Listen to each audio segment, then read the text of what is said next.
Welcome back to Sledgehammer Horror, guys. I am Ken Sledge, and let's talk horror. Today, I am joined by two guys that are not only huge influences on me, but good friends of mine that I'm so honored to have here with us. To my right here, we got Cody Leach. Cody, how you doing, man? I'm doing good. How are you guys? I'm doing great. And down here, very good friend of the channel as well, Bobby Torres. Bobby likes it spooky. How you doing, Bobby? Pretty good. How are you guys? I'm fantastic. I've been looking forward to this all day. Huge week in horror this week. We have not only do we have Chucky premiering tomorrow, we have Antlers and Halloween Kills premiering on Friday. Before we get started on the stream, I do want to remind everybody, whether you're here now watching live or you're watching on a replay, Bobby Likes It Spooky and Cody Leach. I have their links down here in the description. You are doing yourself a disservice if you do not subscribe to these gentlemen. Let's start with you first, Cody. We know that everything's busy right now with spooky season, but you got anything coming up you could talk to us about on the channel? Oh, I've got so much coming up that I'm actually having a hard time figuring out how to schedule it all out. So we've got, I'm wrapping up the Omen franchise. I just dropped the remake review today, so I got to fit a ranking in at some point this week. I'm getting my screener for Halloween Kills tomorrow, so very late tomorrow, you'll have a review for that. Followed very quickly by Chucky the next day. I'm going to be doing a Chucky spoiler stream after every single episode. Will typically be on Wednesdays. This week's probably going to be on Thursday just because Michael had to screw it up a little bit. And then a whole slew of Halloween content after Halloween Kills drops on Friday. So I've got at least 3 rankings planned. I've got a couple editorial videos. So a lot. Hey, man, I cannot wait to check it out. This is going to be a whole lot of fun. I know how you feel about Chucky and Child's Play as a franchise, the same as I do. What about you, Bobby? What do you got coming up for us? Pretty much, well, not as much as Cody. I mean, Cody is busy. I wish just life is just taking over. But just pretty much, I just have regular movie reviews coming out. Every weekend, I still do my American Horror Story live panel, discussing each episode. A lot of thoughts on this season. So that's been a thing. And also, I'm excited for Halloween Kills as well. So I'm planning a review for that later on this week when that drops. I'm definitely seeing it on Thursday. I would love a screener, but unfortunately, I haven't got it yet. So, but I can't wait to see that. And then Chucky as well, because I mean, come on, like we all been looking forward to seeing this damn series. And at my job, we have these awesome new Chucky hoodies, and I was thinking about just buying one just so I can wear it and watch the damn show tomorrow. So, right. Yeah. Well, I've definitely been waiting for this ever since the end of Cult of Chucky to see where they take this and what direction they go. And I'm glad we're able to continue that story. Before we get started on the reason we're here, I want to do a couple of the comments real quick. J-Dev says, what about a Scream 2022 trailer reaction? That will be coming from me tomorrow night. So the trailer drops tomorrow. So I know these gentlemen are just as excited about that. Yes. My buddy Chris Marshall, hey guys, how's it going? I already know Cody's number 1 is going to be Freddy's Dead. Well, that spoils everything right there. Good Lord. The Lost River Drive-In, leave a like in the stream, guys. Show some love, and I can't agree more. If you're here for the first time, I hate to pander, but please hit that subscribe button. If you haven't seen these guys before, hit the subscribe button for them. You will love it. And then the Scream trailer out tomorrow. Yes, it is. We are all very excited about it. So what we're doing here today, guys, is we are ranking our top 10 slasher movies. Now, this doesn't have to be our favorite slashers. In general, this is just the movies that we feel are the favorite slashers. Not the best, but the favorite. And not only that, but we do have some honorable mentions as well. And I have 2 films on here that most people might not consider slashers that I do. So I'll start off with my honorable mentions, and one of them being the film I was just talking about, a film that not a lot of people will think is a slasher that I do. The first one being Black Christmas. I know that's a slasher. But my other honorable mention is The Exorcist 3.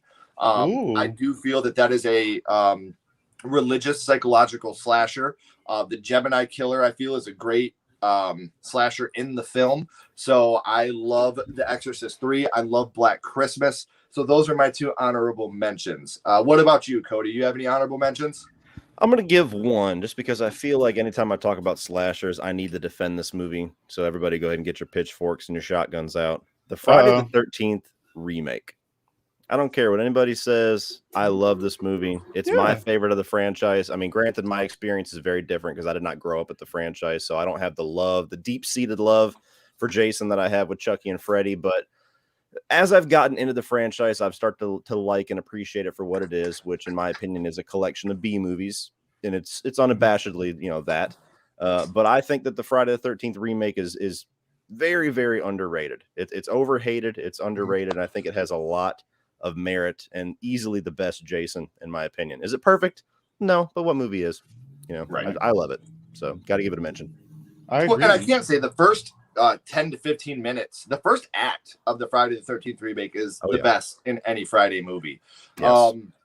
So I completely agree with you there.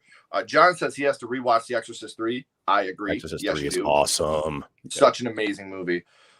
Nathan, always glad to see you, buddy. My two honorable mentions are Urban Legend and The Prowler. Love it. Hey, John. John likes the Friday the 13th remake, and he agrees too. J-Dub says he likes the remake more and more since it was Cody's number one. Starting a movement. And Nathan says the same thing. The Friday the 13th is his favorite Friday the 13th. Mine is not the remake, but my favorite Friday is on this list. Meat Mungus, what's going on? Thank you for coming out. Urban Legend is sick. Also, hi, Kylie. Nice to see you. Bobby, you want to give us your honorable mentions?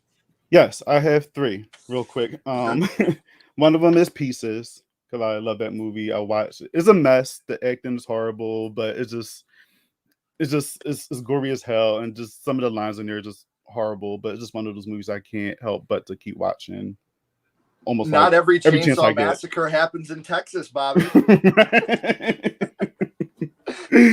So I have Pieces. I also have this is a little weird, but the school bus massacre scene in Trick or Treat, you might not consider that a slasher, but those zombie kids fucking those other kids up.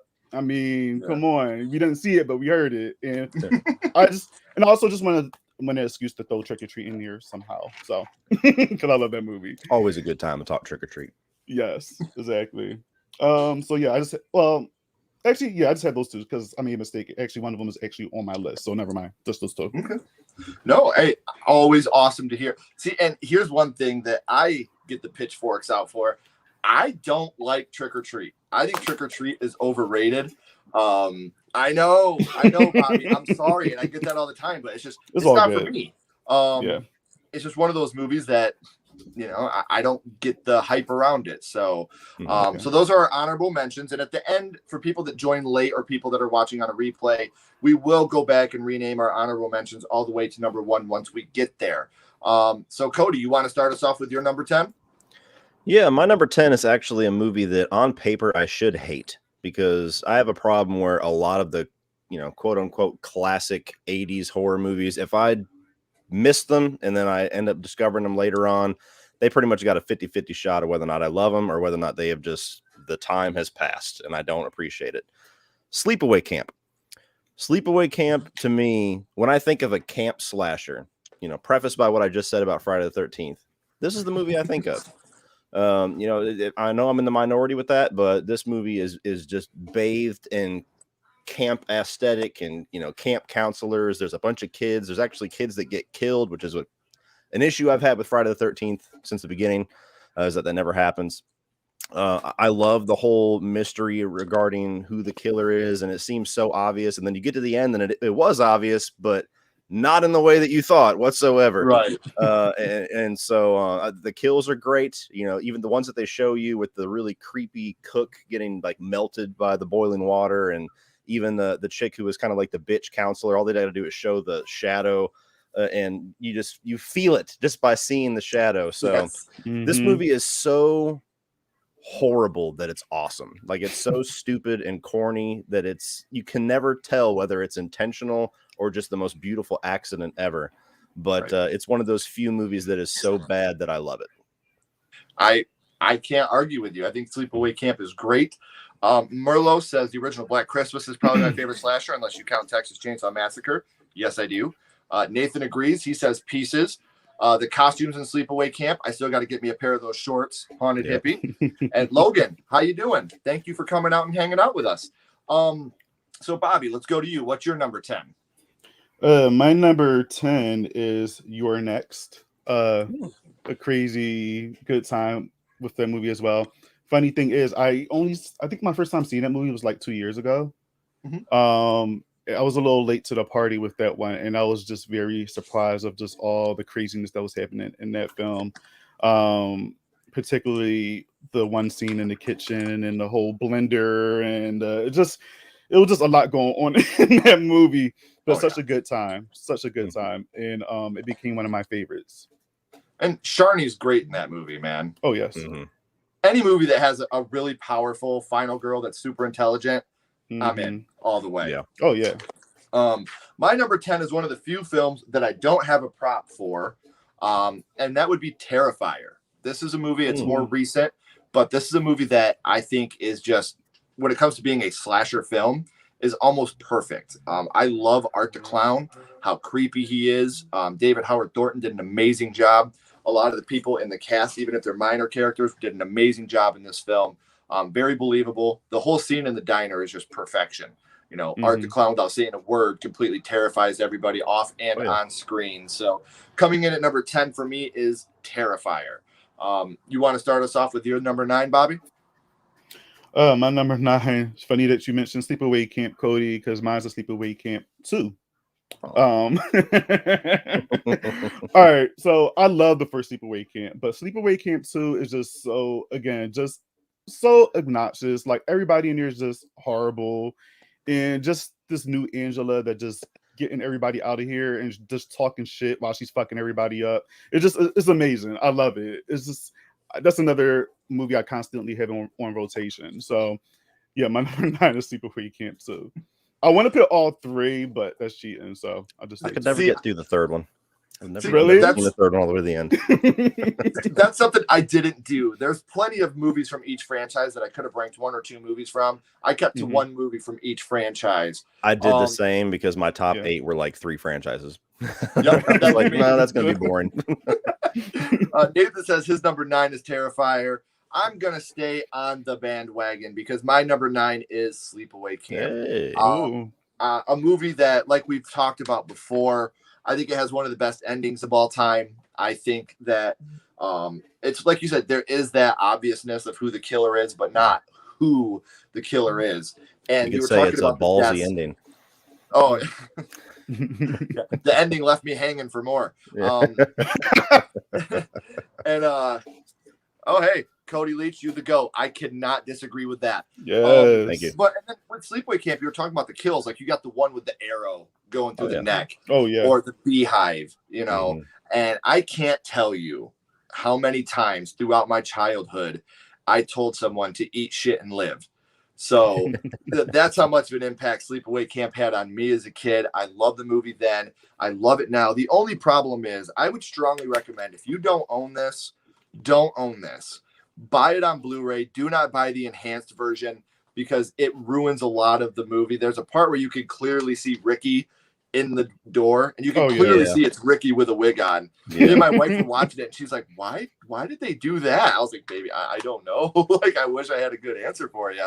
But yeah, Sleepaway Camp, I agree with you, Cody. I think it's one of those films that should have been what Friday the 13th, the original, got built up to be.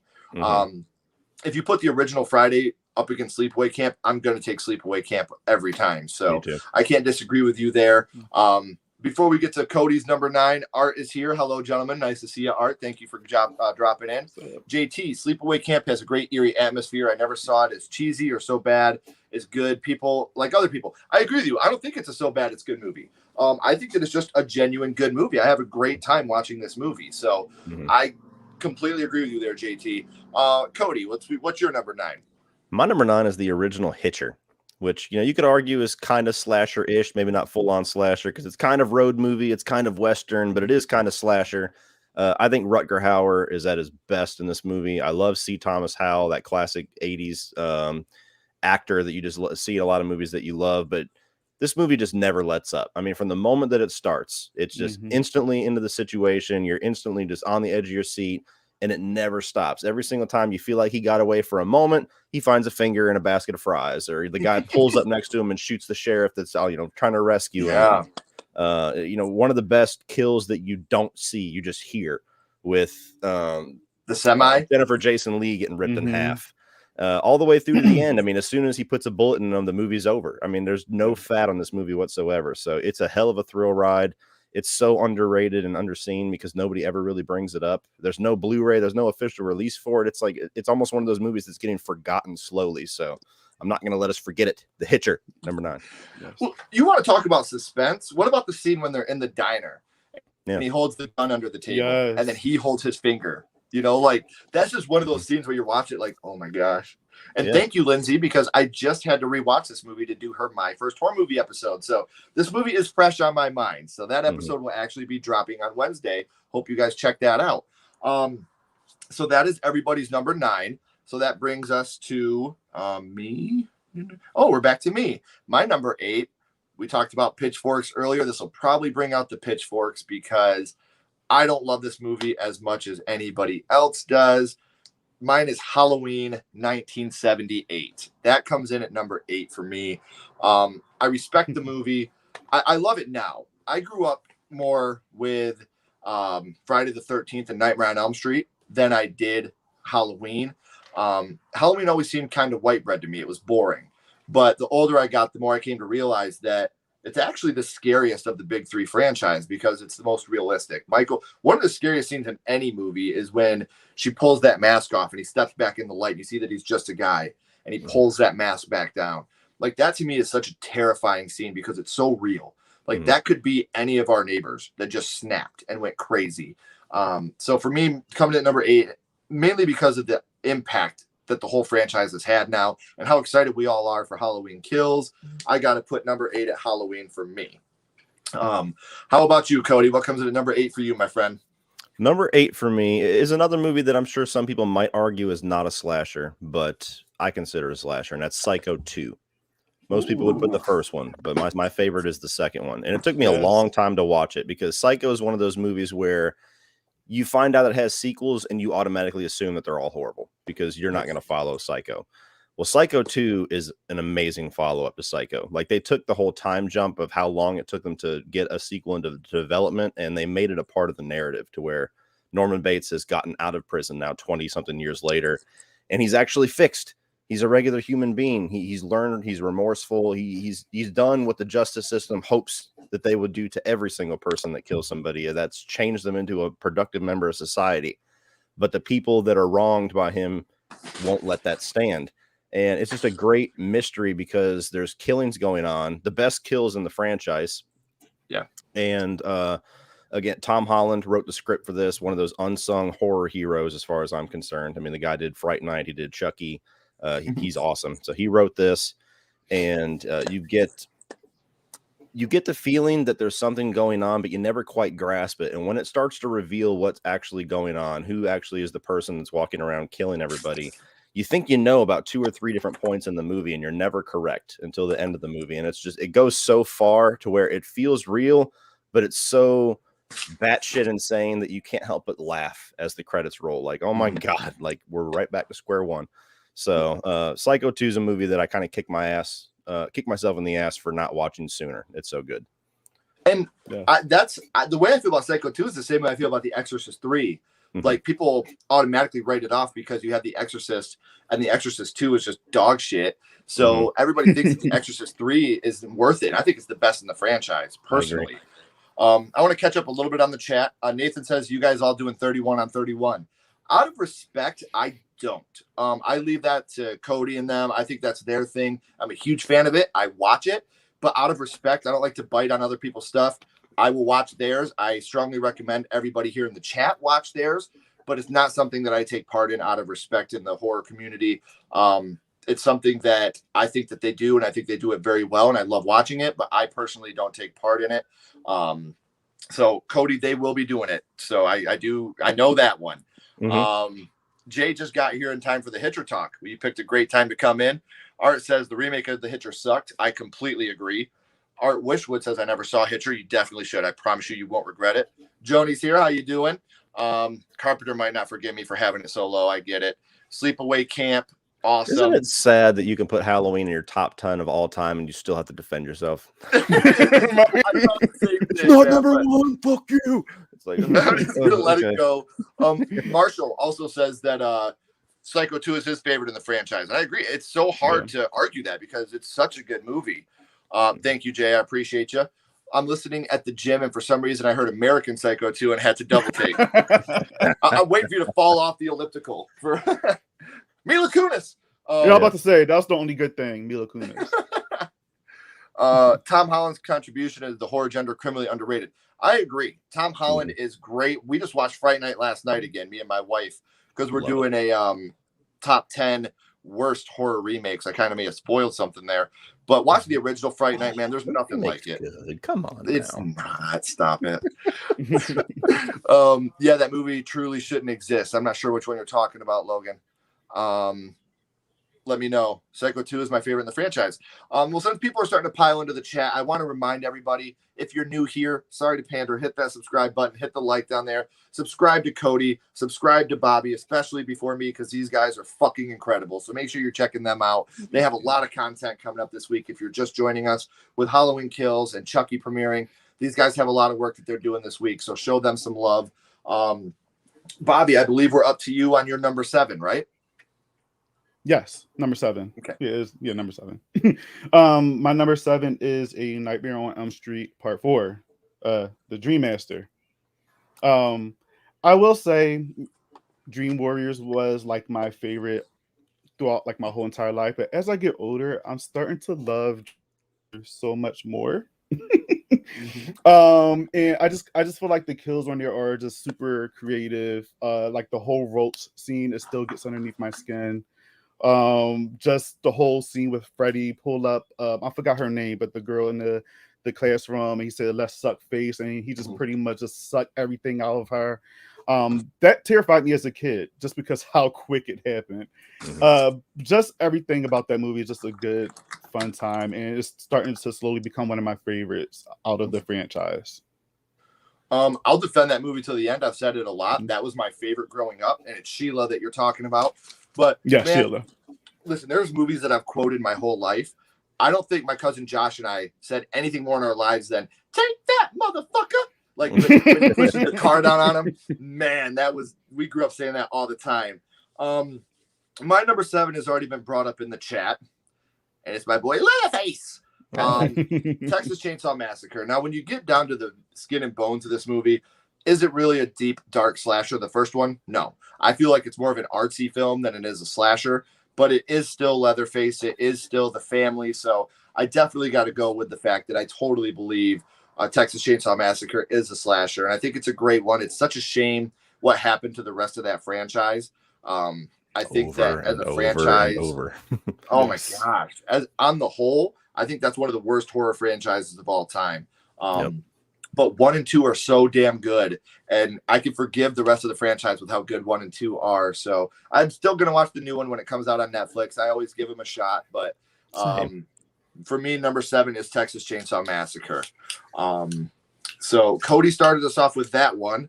Bobby, you want to start us with your number 6? Oh, I didn't do my number 7. Yeah. Oh, you didn't? So Bobby started off it. Yeah, it's Cody's turn. I'm full of shit. So it's Cody's number 7.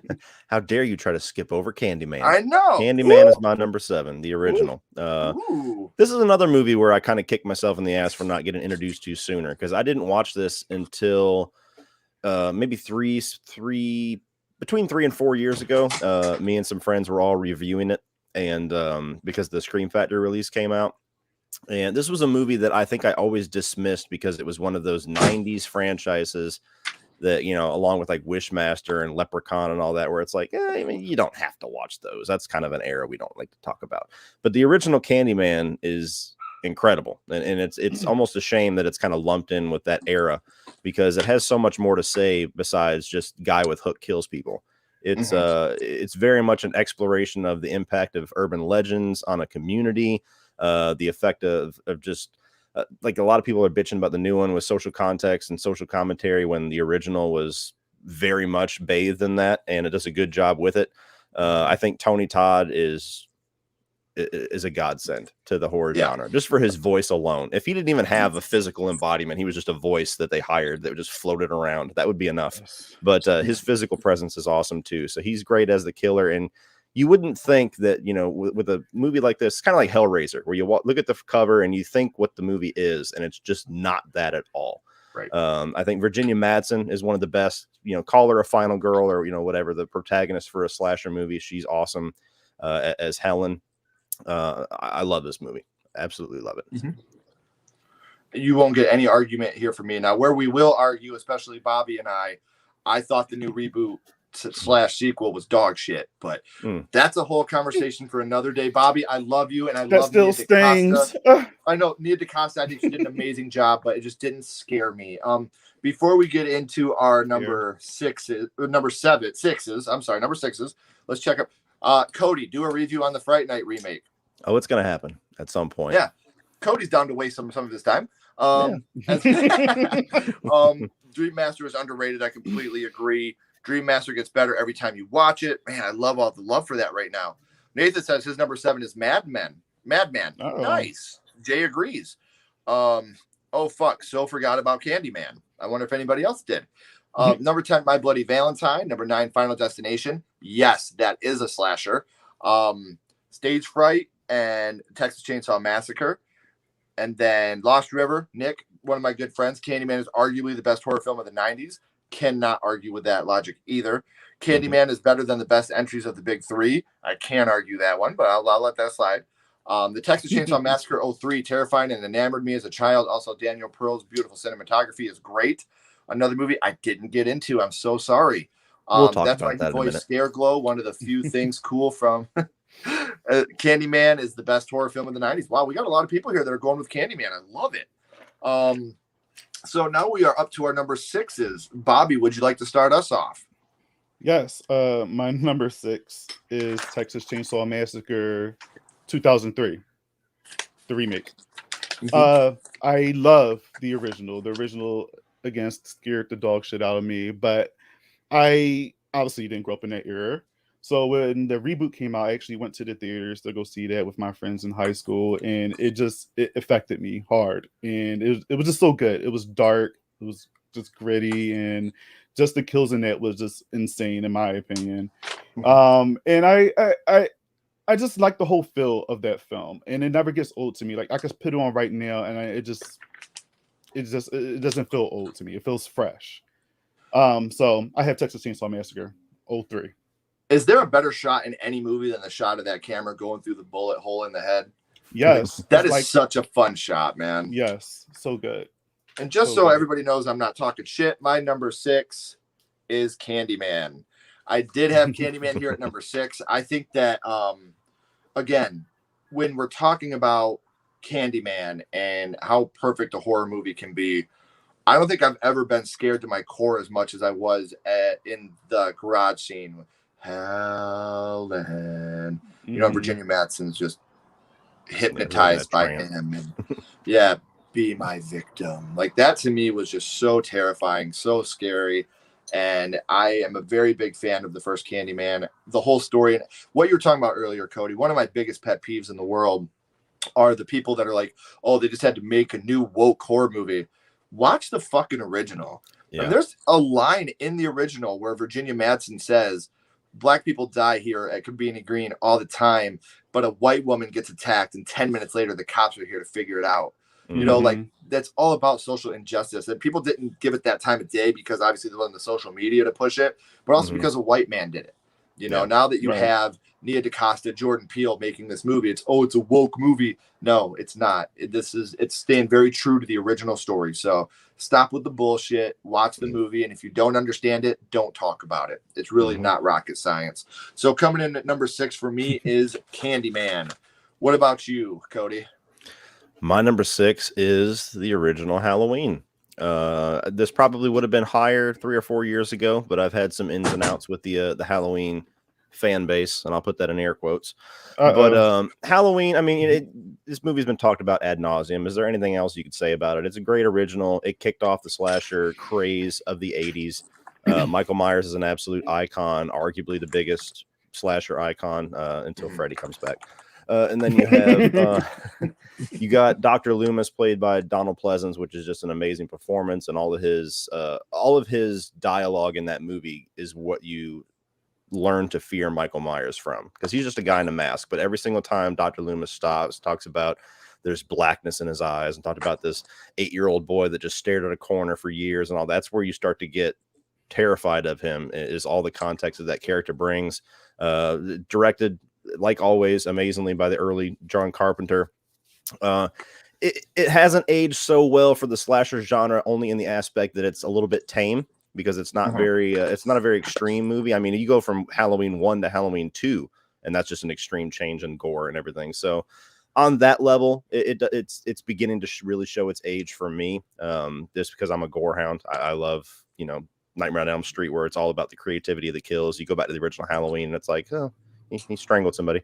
So again, I love the movie, and I think it's ridiculous that there's going to be some people that are pissed that it's at number 6 and not at number 1. But eat a dick, I guess. That's all I can say. It's all good. It is what it is. Yeah. I completely agree, man. I've never been a huge fan. I respect the movie. I love the idea, and I love what came. I mean, Friday the 13th really modeled itself around it. I wouldn't have Jason Voorhees. Obviously, we wouldn't have had Pamela Voorhees, but without that, we wouldn't have had Jason. So Jason was always my favorite of the big 3. So I can say that. J Dev says number 6 for me is Wrong Turn, and I know how much Cody loves that series. See, now here's the comment I agree with. The Texas Chainsaw remake didn't work for me, but it felt like it had a huge potential and just missed in a few areas. I agree. Like I said, I love the shot, and I love the scene where you actually have Leatherface come out with the boyfriend's face on. Like, that's another scene that I really enjoyed a lot. About that scene too. That's so awesome when that happens. Like, what's wrong with that scene? That's so horrifying. Yes. I love it. It's him. Yes, see, that's one of my favorite scenes of that whole movie. But overall, I just wasn't that big of a fan of it. I'm not sure. Maybe I think I got turned off by the vagina gun at the beginning. That really kind of blew me away, metaphorically.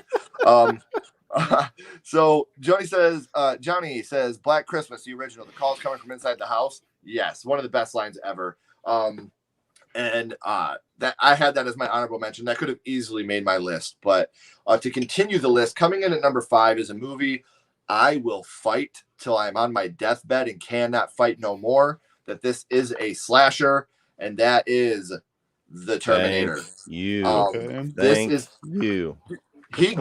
in the phone book and finds every Sarah Connor to go and gun them down. Like, he is literally a robotic slasher. He is the robot Michael Myers, is what he is. I mean, it's a terrifying movie when you watch it. I'm a huge fan of the Terminator. I think Terminator 2 may be the better movie. I don't think it's a horror movie. I think Terminator 2 is more action sci-fi. But the original Terminator to me is a total horror slasher, and I will continue to fight that until I am on my deathbed. So I'll be right there with you. Yeah, thank you. I completely agree, and I respect that so much. Jay says Last House on the Left is number 5. Ivan, I have watched Halloween a few weeks, and yeah, I still enjoy it, but it's a bit slow. Haunted Hippie, Terminator Supremacy, yes, thank you. Valentine, 2001, underrated movie. And Logan agrees, definitely a slasher. So thank you, Logan. What about everybody else in the chat? What do you think? Is Terminator a slasher film in your eyes? Let us know. But while we're waiting for that, Cody, you want to give us your number 5? My number 5 is actually the original Black Christmas. Not that I would be talking about any other Black Christmas, because the other ones are all fucking horrible. But yeah, Black Christmas, another movie that I really regret not seeing sooner. This is a movie that I got introduced to after being on YouTube, and everybody telling me how amazing it was. And I think this movie deserves a lot of the credit that Halloween gets. It's a movie that not a whole lot of people seem to appreciate or even know about. And I'm one of them, where I've never really even heard of it, never heard it praised that much. And then you watch it and you're flabbergasted. You're like, how does this not have an amazing fan base and some kind of a legacy? So it's shot and paced in a way that is prime for like a classic slasher, where you never see the killer really all that much. You never even really know when he's going to strike, how he's going to strike, who he's going to strike. The kills are great, the way that they shoot them. I mean, that image of the chick in the plastic just kind of rocking back and forth in the attic, the whole movie is just iconic for me. The third act, when you get to the point where there's only one girl left and she goes upstairs and you just see that red eye looking at her, was like, even as I was like 28 when I saw this movie for the first time, I was like, holy shit, run, bitch. Like it's something that really gets you. And the sound design during the phone calls is some of the most tense and disturbing shit that I've ever heard in a horror movie. Like, I don't know what they did, but like having one guy have like a full conversation with himself in two different dialects and two different voices and all the weird like cackling and everything that he does is just something that would make me piss myself if I answered the phone. So I think it's great. A good friend of mine, Dave McCrae, just did a fan film that follows up Black Christmas called It's Me, Billy. So if you are a fan, definitely check that out, because as far as I'm concerned, that is the true sequel to Black Christmas. Don't bother with either of the remakes. Please don't. Just don't even do it. Don't give them the money. Don't even give them the attention. But the original, absolute classic. See, I'm waiting for Bobby now to be like, my number 5 is Black Christmas 2019. No. All right, you want to give us your number 5? Hey, real quick, you were just talking about real quick, 2 things, Cody. One, where can we see It's Me, Billy at? On Dave McCrae's channel. So it's DAVEMCRAE.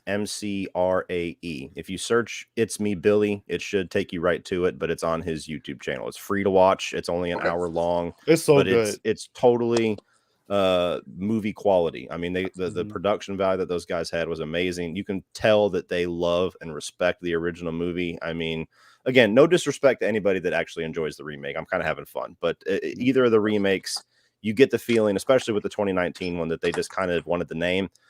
This feels like it's bathed in love for that original movie. So most fan films are that way. You know, you love them because they love the franchise so much that they're taking their time to make this. So that's really, really cool.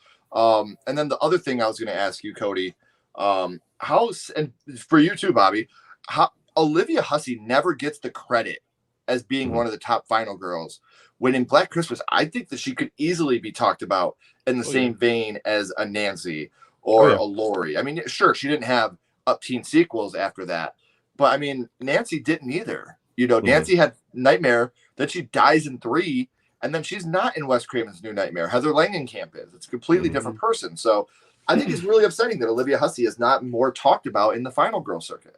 I think she's just a victim to the movie not getting the praise that it deserves, not getting the legacy that it deserves. So that's really where it comes from. If this movie had the notoriety that I think it deserves, I think you'd probably hear her name a lot more.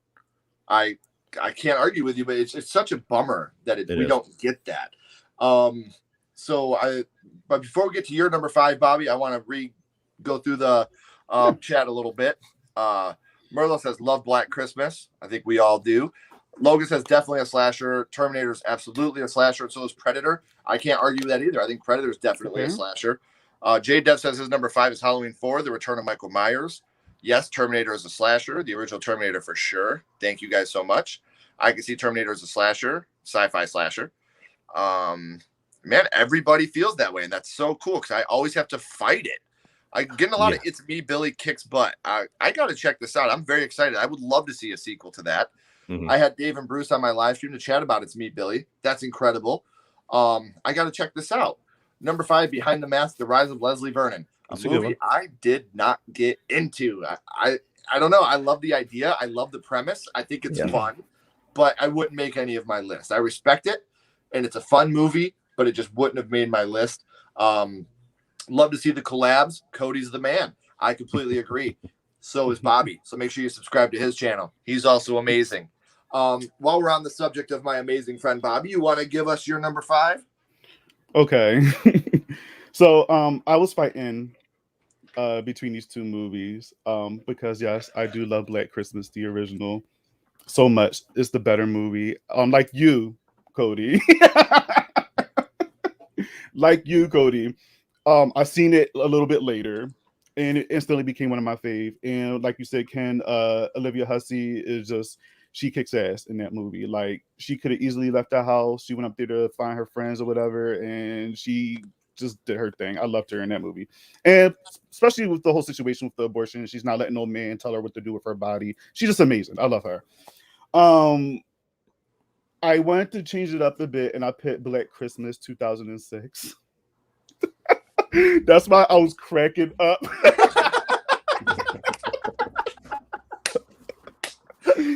Only because I know that movie is trash. I know it's fucking trash.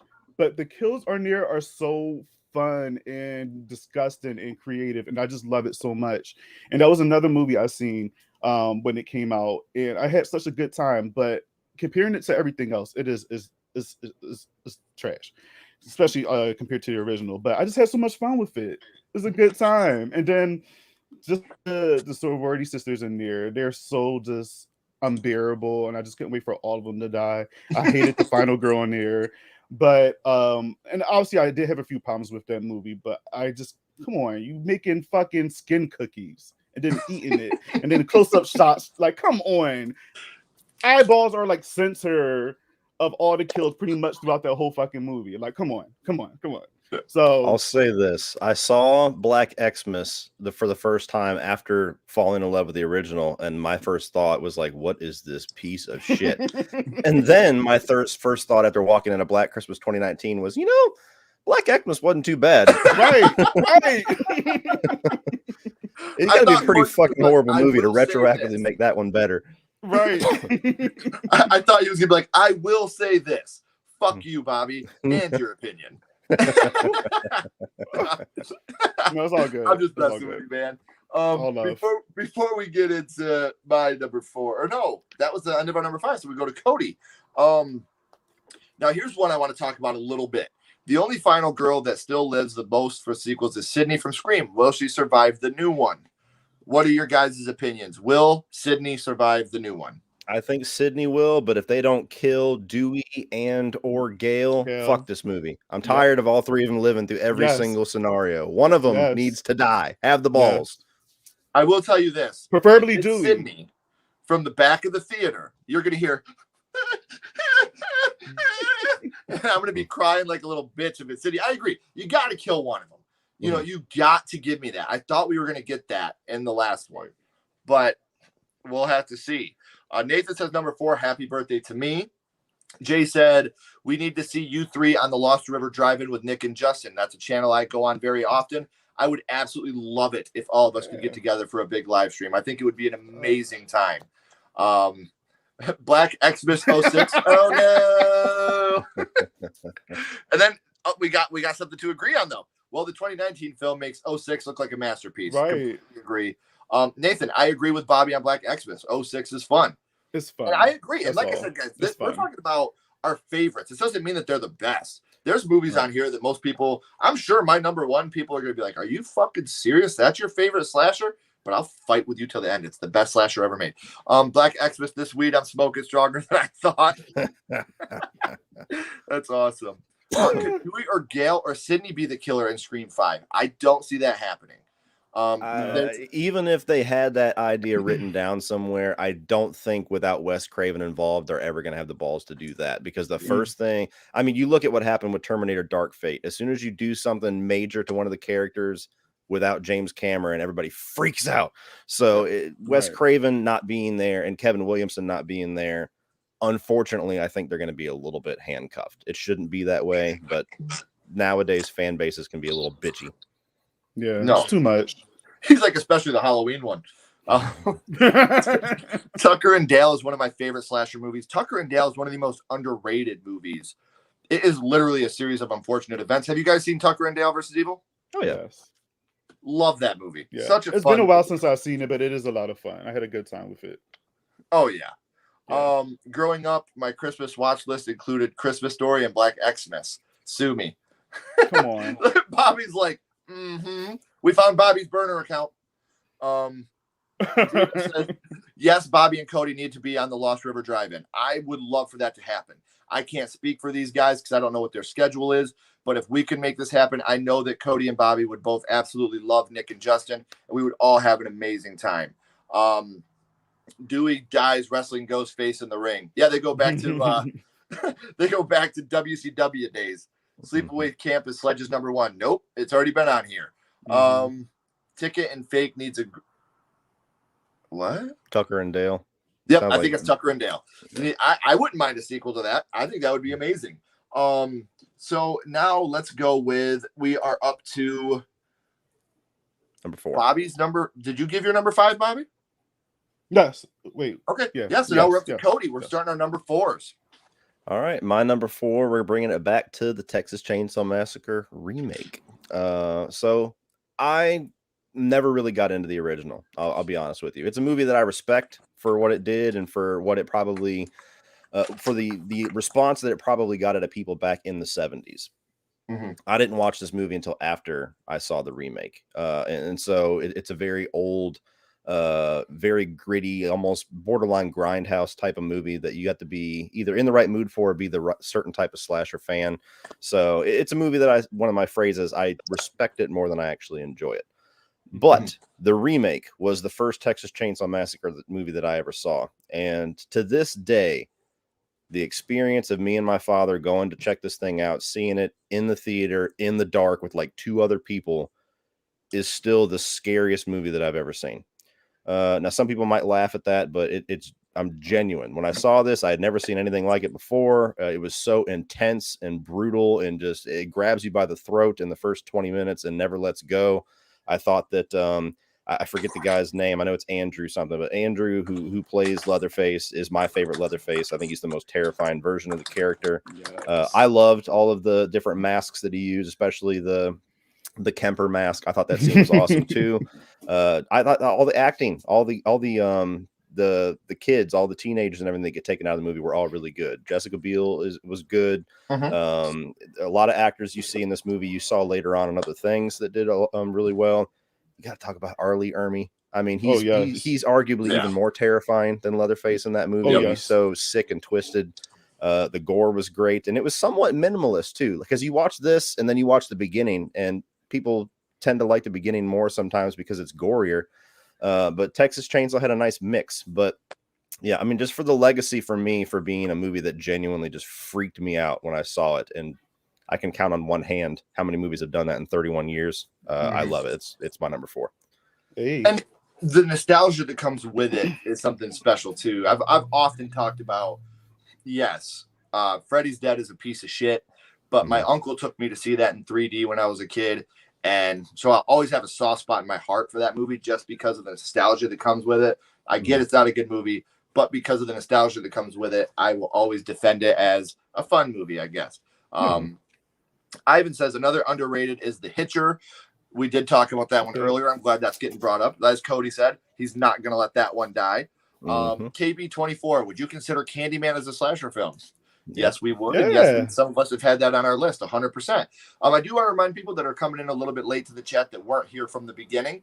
At the end, when we get to our number 1s, we will recount from honorable mention up to number 1. So that way, if you did miss anything, you will see it. We got 2 Fridays here. J Dev says 09 is his number 4, and Jason Liz is Jay's number 4. So Friday the 13th getting some love. I haven't had a Friday the 13th film. That's strange. Merlo says, I can understand that, Cody. I have major issues with it, but it would take too long to explain here. Talk about the Texas Chainsaw remake. And then Texas Chainsaw remake is the first horror I saw growing up. Thought it was real, so it made it even scarier. A lot of people have seen that. 10 Spree, 2 Slumber Party Massacre, 8 Psycho 2. Psycho 2 getting some more love, Cody. 7 Sleepaway Camp, 6 Pieces, 5 Texas Chainsaw, Friday the 13th Part 6, 3 Nightmare on Elm Street, 2 Candyman, 1 Halloween. We got someone giving Halloween more love. Nathan says my 3 through 1 will always flip around, but being my favorite, my number 3 is the original My Bloody Valentine. So awesome list, guys. Thank you so much for staying active in the chat. We appreciate it. We do this to hang out with each other, but we also love it that you guys watch and comment along. It means a lot to every single one of us, I promise. Got to throw it out there again. If you're not subscribed here, do it. If you're not subscribed to these gentlemen, do it. You won't regret it. So, Bobby, do you want to give us your number 4? My number 4 is Child's Play 2. Ooh. Yes, Child's Play 2, my favorite Chucky movie. I love the first one. I love Bride, but Child's Play 2 just is something about that film. I think Chucky is his most terrifying in that movie, in my opinion. And there's just so many iconic scenes on there. I feel like in this movie, he's less stealthy and he's just more visible. And he didn't give a fuck because he has a goal. And his goal is to obviously get Andy. And he stops at nothing to get it. Clearly, he's whipping people's ass, particularly with rulers. And it just says, like, one of the lines I laugh at. So, well, it's not particularly a line, it's a scene, but it's a scene where obviously the teacher's going through in the homework, and it says "fuck you, bitch" on here. For some reason, that takes me out every time. I don't know why. It's so hilarious to me. But Chucky is just awesome, and then that climax, the ending in the toy factory is just iconic. It's iconic. And then the music with it too. It sounds like a bigger movie. Like it sounds like a much bigger movie. So I don't know. Child's Play 2 is definitely one of my faves, and I'll die on a hill if everybody disagree with me. So yeah. How's it hanging, Phil? Yes. I forgot. What about the part at the end of the movie when she stops that trucker because she sees him in the back? And he gets out. He's like, "Crazy bitch!" Like, that's another part. That was so weird. I'm just every like, time I watch it, man. Yeah, it's so random, but okay. JDev says, "Could that be Cody's number one?" Now, I do want to say the Collector franchise. That's great, and I really hope that we get the Collected sooner than later. I would love to see this franchise continue. Oh yes. Child's Play 2 has the quintessential Chucky and one of the top tier third acts in horror history, except for part 3. Child's Play 2 is great. I'm ready for the series premiere this week on Sci-Fi. All original people working on it and acting, and acting in it. So hoping good. Me too. I'm very excited about it. Child's Play is one of my favorite franchises. I haven't had one of those movies either. Funny. Is Bobby Channel just his name? No, it is Bobby Likes It Spooky. The link is right down here in the description. So click that link, subscribe to Bobby, subscribe to Cody. Both their links are down there. And I agree with Jay. Hit that like button. The stream's been awesome as fuck. Thank you so much. We appreciate it. Ivan says Child's Play 2 is my top favorite horror sequel. I think it's Evil Dead 2, but we can't argue that one. I really hope that this isn't true because that's a bummer. I would have loved to see the Collective. I haven't read that they canceled it, but the last that I read was that during the COVID and everything kind of getting shut down, that the people in charge of the Collective that had already started shooting kind of stopped hearing from the studio. So I don't know what that means. I have a hard time believing that they would pay enough money to greenlit and hire everybody and then just brush it under the rug and never talk about it again. So we'll see. Yeah, I'm with you. I would love to see that continued. So Cody gave your number 4. Did you give your number 4, Bobby? Child's Play. Yeah, Child's Play was my number 4. Okay. Yeah. Number 4 for me. Scream 3. Scream, the original. I mean, we talk about the marketing on this film. Drew Barrymore being marketed for who she is and who she was, to get killed in the first 10 minutes of the film and the way that she got killed. It's a little girl from E.T., you know? And now I'm watching her with her guts hanging from a tree. Another thing I think we often forget about Scream 2, we're going to argue there, JDev, Scream as well, is how great that twist was at the end. You know, when Billy comes down the stairs, we're like, you know, we just watched you die. And now, you know, he gives that Anthony Perkins line of, we all go a little mad sometimes, you know, and Scream revitalized the horror genre. Whether you love Scream or you hate Scream, and I've talked about this on the podcast, I've talked about it on my lives, you can't deny the impact that Scream had on the horror genre. Look at the horror films that came out in 94 and 95, and then the ones that came out in 97 and 98. And you tell me that Scream, especially in the slasher genre, did not revitalize it and bring it back to life. So, and I really, really take that back to Wes Craven's New Nightmare, because Wes Craven's New Nightmare was him dipping his toes in the meta world. He's seen that it worked, and then we got Scream. So thank you, Wes Craven, for revitalizing the horror genre in more ways than one, more than one way in different areas of time. So for me, number 4 has to be the original Scream. What about you, Cody? My number 3 is the Terminator. And I was number 4? That was Texas Chainsaw. Oh, okay. So wait. So I did number 4 last. Okay. Have you given your number 4 yet, Bobby? Child's Play. Yeah, Child's Play 2 is my number 4. Okay, so I ended that one. So yeah, you're starting us off with number 3. Okay. My bad. All right, let's back up. I didn't say that. Yeah. Number 3 is, pause for effect, The Terminator. So yeah, I was worried that I was going to have to be the one defending this, but I'm glad you kind of opened up the wound and started digging through it, because I don't understand. I would say about 40% of people agree that it's even a horror movie, and maybe 15% agree that it's a slasher. Everybody else thinks I'm smoking crack when I say that, and I don't get it. I mean, The Terminator is awesome. We'll get that out of the way. It's one of the best movies ever. It kicked off an awesome franchise that, yes, has had some rough patches here and there, but it gave us Terminator 2, which is probably my second favorite movie of all time. And I like a couple of the sequels. I think Salvation is actually pretty awesome, and I love Dark Fate. So one of my favorite franchises. And the original is good for just such a creative idea about a soldier that goes back in time to protect the mother of the savior, and then ends up finding out that he's it doesn't really find out, but ends up being the father of the savior. It's a very, very profound story, the way that they wrapped everything together. Arnold Schwarzenegger at the early of his career, just terrifying and menacing. And all the effects, save for a couple of stop motion shots that maybe haven't aged so well, all the effects are all pretty awesome as he kind of gets, blown apart in certain scenes of the movie. He has to take his eye out, and then you get the little red mechanical eye for the rest of the movie, and all of that. But this is what I'll say about The Terminator. Pretend he has a machete and tell me that it's not a slasher. Thank you. If he wasn't shooting people, we wouldn't even be having this conversation. So it absolutely drives me nuts when I say it. And people are like, "Oh, whatever. You're saying that to start arguments. You're saying that to be bold." And I'm like, "No, motherfucker. It's actually a slasher movie. Just pay attention to the movie." Yeah. Right. So I'm glad I'm in good company with the chat and with you two, because it drives me nuts when I bring that up, and I'm the weak voice in the room saying, "But it's a slasher. Let me talk." I will say this real quick too. You brought up Terminator 2 and how amazing of a film that is. I think it's the second best sequel ever made, behind the Evil Dead 2. Something about the Terminator 2. It's the first movie I ever cried at. When he was lowering him down, and John Connor, like that whole scene, I cried. I remember being like, "Mom, what's going on? My throat feels funny." And then like the tears started, and I was like, "This is sad.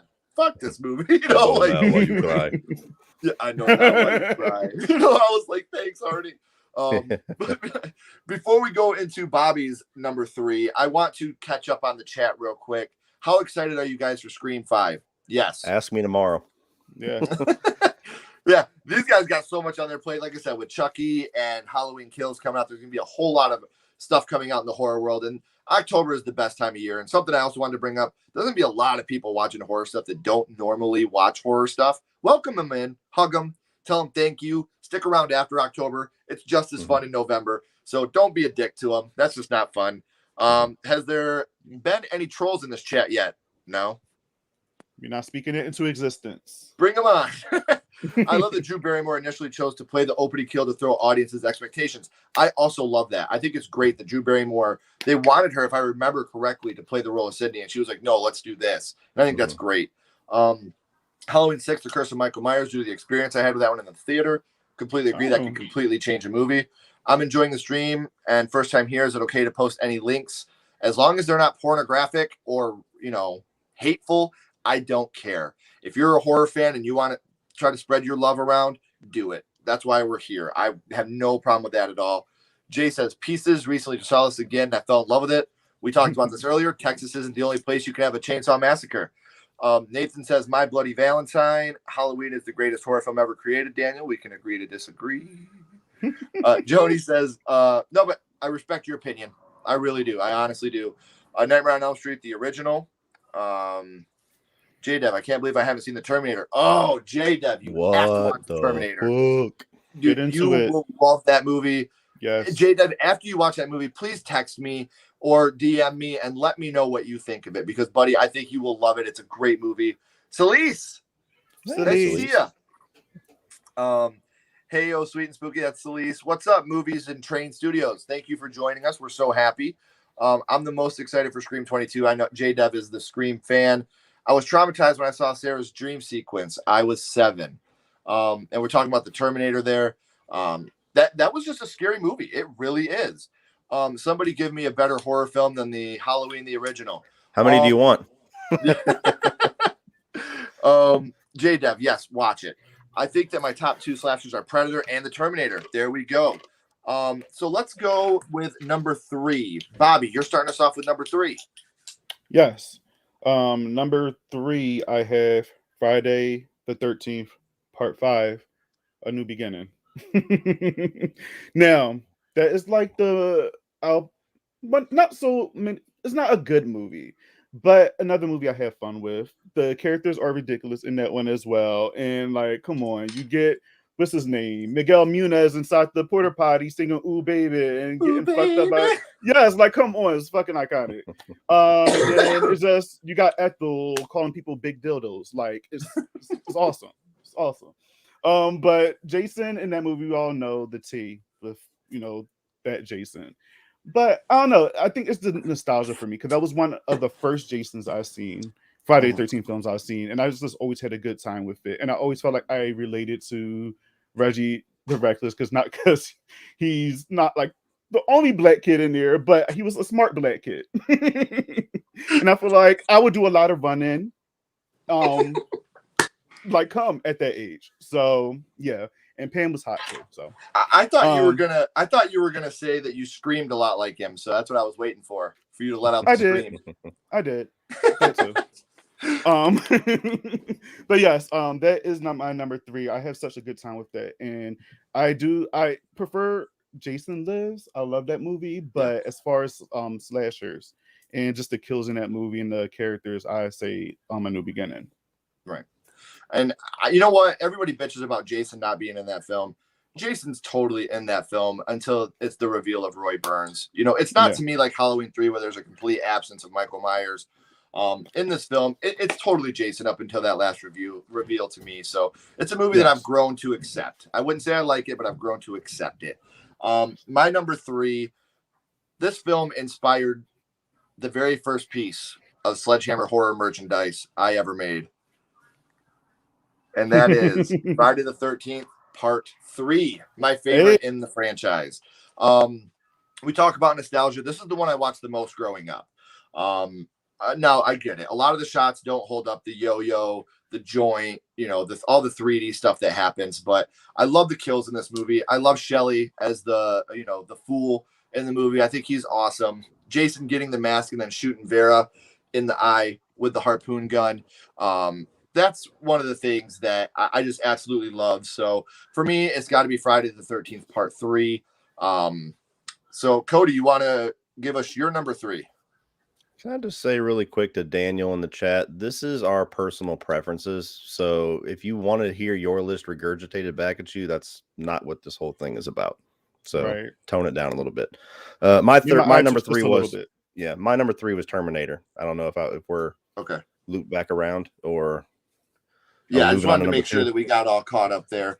And I agree, guys. We're doing this for fun. We're not trying to offend anybody. We don't want to be attacked. This is just for fun. That's all we're doing. Yes. When it comes to Halloween, yes, Halloween's a great slasher film. I think that Halloween is fun, but to me, that's the great thing about this is we all have our own personal opinions, and we all like what we like and we dislike what we dislike. So it's just one of those things where let's just have fun. That's why we're here. The horror community is one of the most inclusive and amazing communities. No reason to fight and get, bent out of shape because we don't agree on something. That's the wonderful thing. If we all agreed on it, we wouldn't have to do these lists and we wouldn't be here. So there's no reason 100%. To be like that at all. Yes. Now let's catch up on the chat a little bit. Will Freddy's Dead be on all 3 lists? You just spoiled number 1 for everybody. So we don't even got to give our number 1s. Is Aliens a slasher horror movie? To me, it is.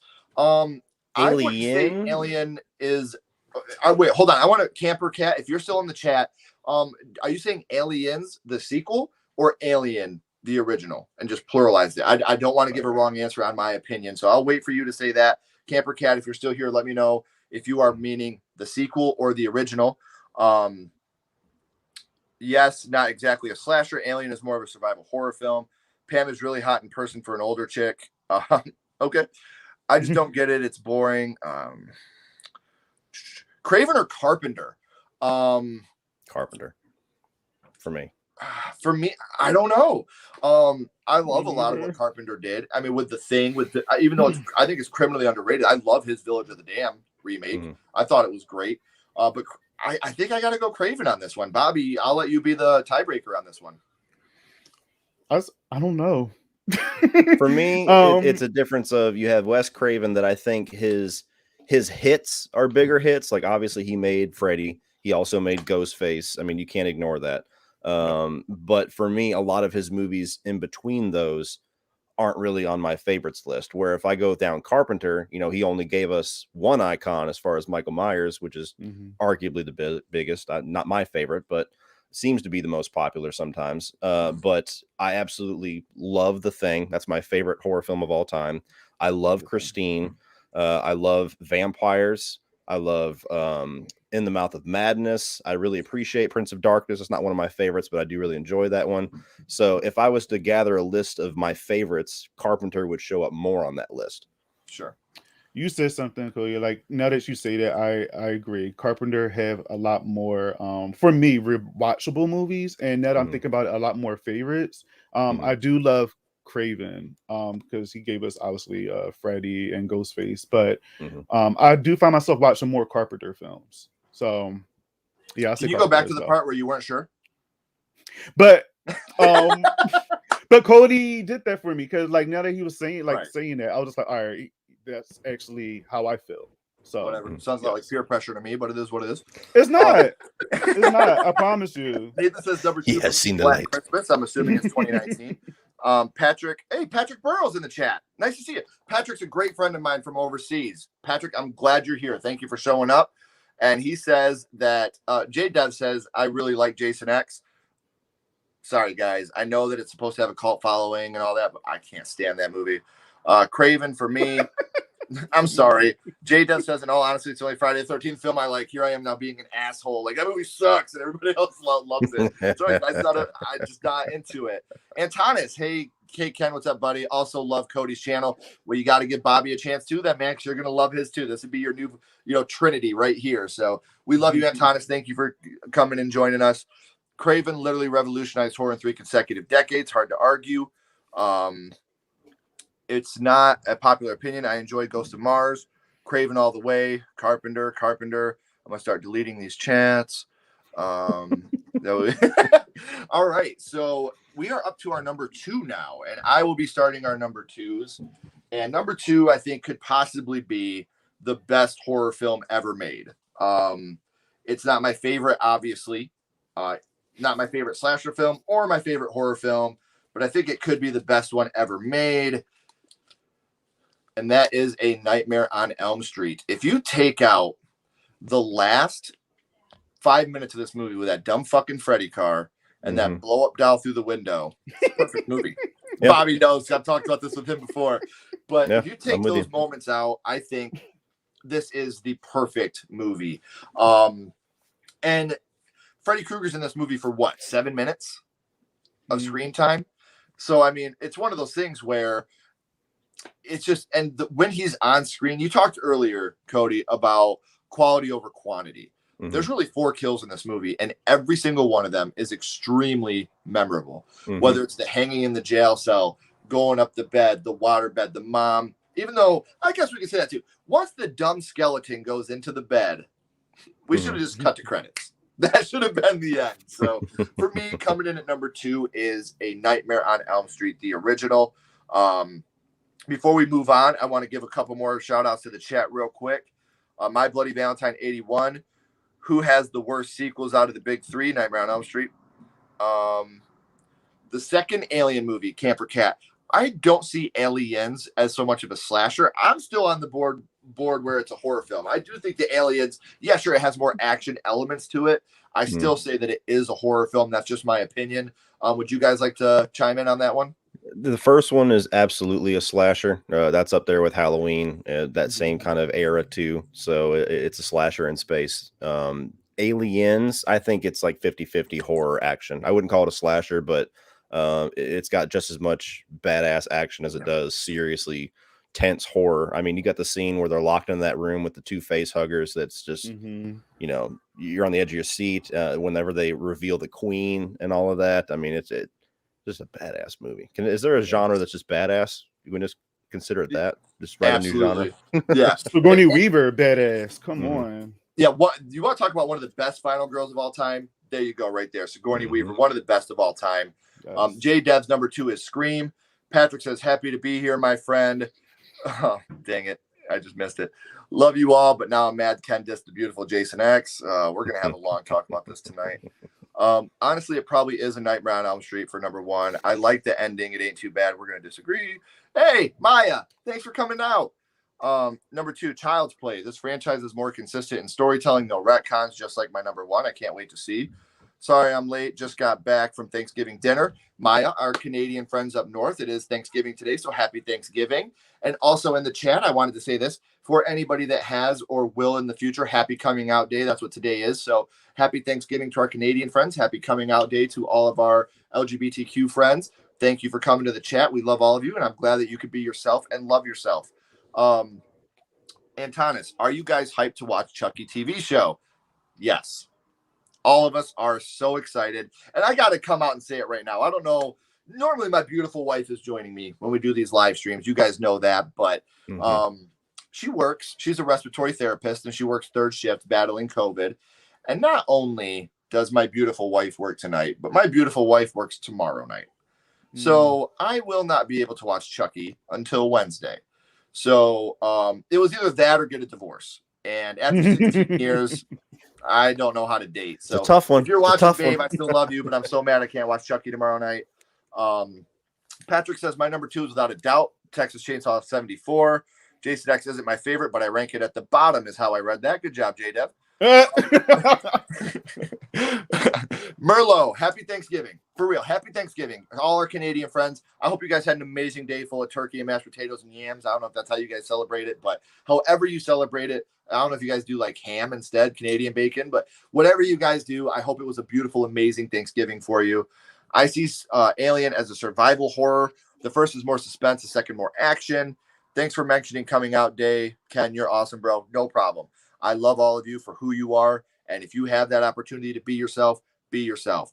Be with somebody that you love. Don't be miserable and fake who you are. You have maybe 100 years on this earth, guys. Take advantage of them and live your life the way that you want to live it. That's all it's about. Nathan, for me, my number 2 is the original Black Christmas. God, I love how much love that movie's getting. Be able to watch the Chucky series tomorrow. We don't have sci-fi in Canada. Ooh, okay. Well, you get it on Showcase. Spooky says my number 1 is Scream. Imagine being able to watch the Chucky TV show. I need to find a way. Patrick, if we have to Zoom, buddy, you'll watch it with me. Could The Hills Have Eyes remake be considered a slasher? I'm going to be honest with you guys. I walked out of that film during the rape scene, so I don't know much about it. It was a little too graphic for me. I couldn't stomach it. I left the theater during that scene. So what about you guys? Have you guys seen that film? Can you give an opinion on that? Not in a very, very, very long time, but I'm kind of with you. I didn't walk out of it, but that kind of whole subgenre, you know, Hills Have Eyes, Last House on the Left, Spit on Your Grave, all of that, they kind of all get lumped in with movies that I watch and kind of control alt delete out of my brain. It's just not my type of entertainment. Yep. Sexual assault to me in any kind of form is just, it's not for me. I agree with you. It's not for me. Yeah. But we're all caught up on the chat. Lennon, hello. And Nathan says, Alice, Sweet Alice is his number 1. Very nice. Cody, do you want to give your number 2? My number 2 is, and this was my number 2 and my number 1, man. I'm talking about like a razor thin difference, and any day they could switch. But my number 2 is Child's Play 2. So this is my favorite, obviously, in the Child's Play franchise. It's one of my favorite sequels. It's one of my favorite movies. I grew up, and Chucky was my introduction to the horror franchise with Child's Play 3, which was on this list originally until I realized that 8 out of 10 movies were like from 3 franchises. So I tried to just limit it to 1. But over time, as much as I absolutely adore Child's Play 3, Child's Play 2 just beats it out by a nose. This is the movie where they fully realized what they had with Chucky, because the first movie is great, but the first movie is very classic, and you know, Chucky is minimalist throughout that movie.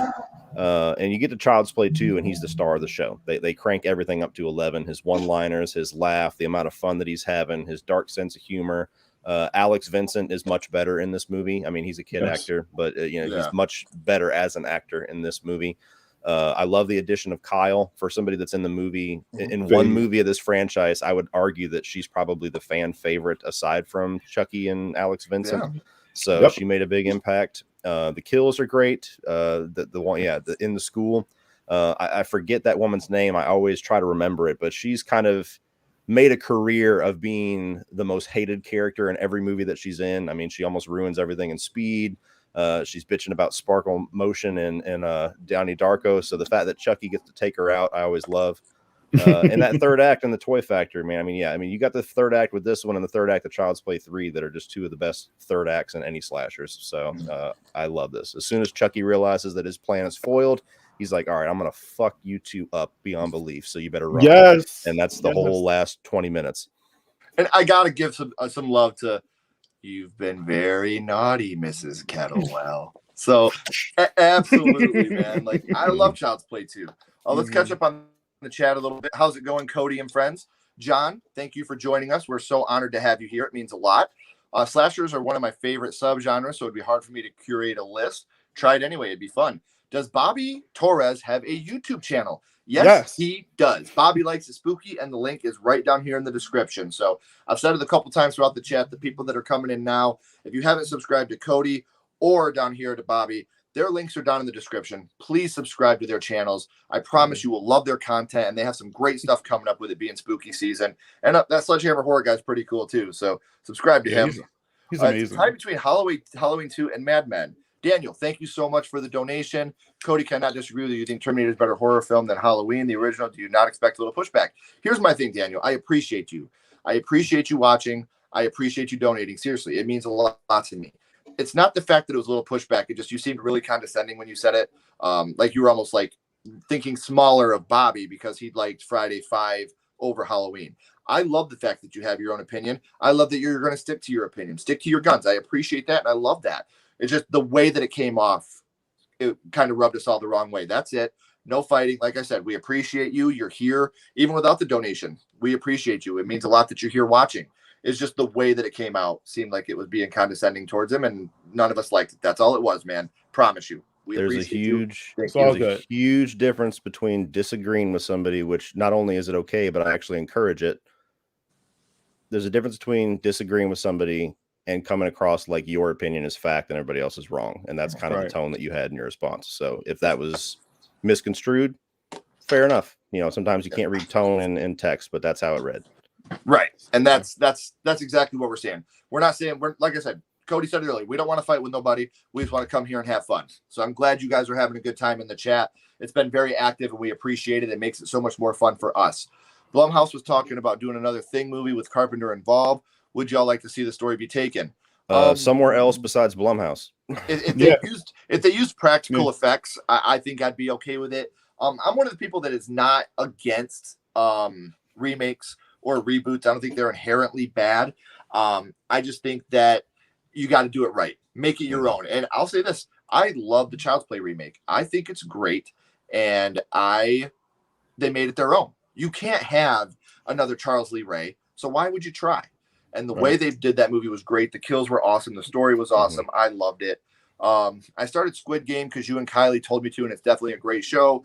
Got to head out soon, but it was nice to pop in for a bit. Thank you so much for joining us, and I hope you have a great rest of your Thanksgiving. Thank you so much for coming on. Chucky, Candyman, or Leprechaun? If you're asking me to pick between them, Chucky. If you're asking me to pick between just the original films, I would take probably Candyman over Child's Play, but as a franchise, Chucky all the way. What he said. What about you guys? What you said. What about you, Bobby? Yes. Sorry, Leprechaun. You didn't win either one, but Leprechaun is a good time. Channel, and I'm glad he had the courage to go full time and quit his job. That's just a boss move. You too, Sledge. I like your channel. We'll subscribe to Bobby's too. His room is sick. John, thank you. And I agree. Everybody, if people don't know that, Cody is full time now. Cody, we're all proud of you. You're doing a great job. You've been an influence on all of us for a long time. You finally had the courage to step up off that ledge. And dude, we're so proud of you. And thank you for taking the time out and coming and chilling with us, man. It means a lot to us. Yes, Daniel says, I'm not mad. Good, man. We don't want you to be. It's all love here. Yep. Nothing but love. Okay. Not doing that. No. It's a common answer for a reason. Yeah. We just did that one. Candyman would probably be on my list. I definitely just subscribed to Bobby and Sledgehammer. We appreciate it. Cody, I followed your channel since the beginning. Love your commentary. Alter Bridge all the way. That's awesome. Thank you for and like I said, that's amazing that you guys are staying with him. Like, he's doing a great job. Daniel, you don't have to apologize. Everything's fine. We'll just move on from that. I watched the 2007 Hills Have Eyes for the first time the other day, and the film's biggest issue is the scene that you mentioned, Ken. It's vile, gross, far too real, and it's the biggest. I couldn't watch it. I had to leave. It just made me sick. My sister went through a similar incident when we were kids, so it's really close to home for me, and I just can't consider it entertainment to me. We all have those things that just that they turn off the entertainment. Like, for a movie like that, is it necessary to put that in the movie? Possibly. I mean, that's the type of horror that they're going for. They want to make it as brutal as hard to watch as possible. But like something that I talked about just last week with my Omen 3 review, like something that, along with the sexual assault thing, something that turns me off immediately in a movie is if it involves infant death. Ever since I became a father, just that switch went off, and it just kills a movie for me. Even if I'm enjoying it, I'm like, well, now I'm sick to my stomach. So the hell with this movie. I agree with you, because something I've talked about on the channel before, and this may get a little dark here for a second. I can forgive almost everything. If you steal, you may have been trying to feed your family. If you've killed somebody, they may have been trying to hurt you. You may have had a reason. There is never, ever a reason to sexually assault or rape a man or woman, or to hurt a child like that. Those are things that you can never, ever give me an excuse for doing those things. So those are the only two things I really consider to be unforgivable, because like I said, everything else, you may have had a reason to do it. There's never, ever been a reason to rape a woman or a man or to kill a baby. Never a reason. So those are two things to me that are unforgivable. Now that we are here, the one where he bit off the bird's head in The Hills Have Eyes was nuts. I didn't see it, but I can agree. I think it could have worked if the Chucky doll, aside of watching the horror movies, watches true crime shows, especially showing Charles Lee Ray or someone similar. Possibly. I do like the Crazies remake. Did you guys see the Crazies? Yeah, yes. It made my top 10. Yeah, me too. It was on mine as well. Just realized I've watched your Saw ranking videos. Yes, Patrick does an amazing job with his Saw ranking videos. Sexual assault's never justified. Completely agree. I did my number 2. So Cody, you want to give your number 2? Child's Play 2. Oh, you did? Yeah, man, I suck at this. So did you give yours too, Bobby? No. Okay, give us yours. Mine's is Scream. It's Scream. That's a movie I haven't had a chance to see that movie in theaters, and I know they did the 25th anniversary yesterday and today, which I was bummed about. I had to work, so I couldn't go see it. But I remember watching this with my cousins on VHS, and that opening with Drew Barrymore it took me out. I actually had nightmares from that scene. And I mean, the rest of the movie is, fucking cuckoo bananas. Like, Billy and Stu is just like, come the fuck on, like, they're insane. But that opening, it was perfect. It was perfect. And it just became instantly one of my favorite horror movies ever. And then again, the characters on there is just great. And it kind of restarted the horror, like the slasher genre in the 90s, you know what I mean? Because I mean, it was tanking, you had Candyman and stuff, and then you had the Jasons and the Freddys and stuff, but those weren't necessarily doing its thing. And then when Scream came out, it was like a breath of fresh air. And I was happy to experience that as a young man. So Scream is definitely number 2 for me. I'll tell you guys. I gotta say this real quick, Bobby, because I don't think I must not be as old as you. What's a VHS? What is that? I love the fact, and there's nowhere in my area that's playing Scream the 25th anniversary anywhere. So it was an hour away was the nearest for me. I'll tell you guys a funny story really quick. I actually I've grown to like the series a lot now. It didn't make my top 10. It probably would have made my top 15. But I grew up in the era that Scream was the big thing, and I actually hated that movie for a long time. And the reason why is pretty funny. See, when I grew up, I felt like the only kid that was allowed to watch horror, so I never had anybody to talk about it with. I mean, I started watching them pretty young, and that's a discussion for another time whether I was too young or not. I think that depends on the kid, but nonetheless, I never had anybody to talk to. I was always the horror fan in any group of kids.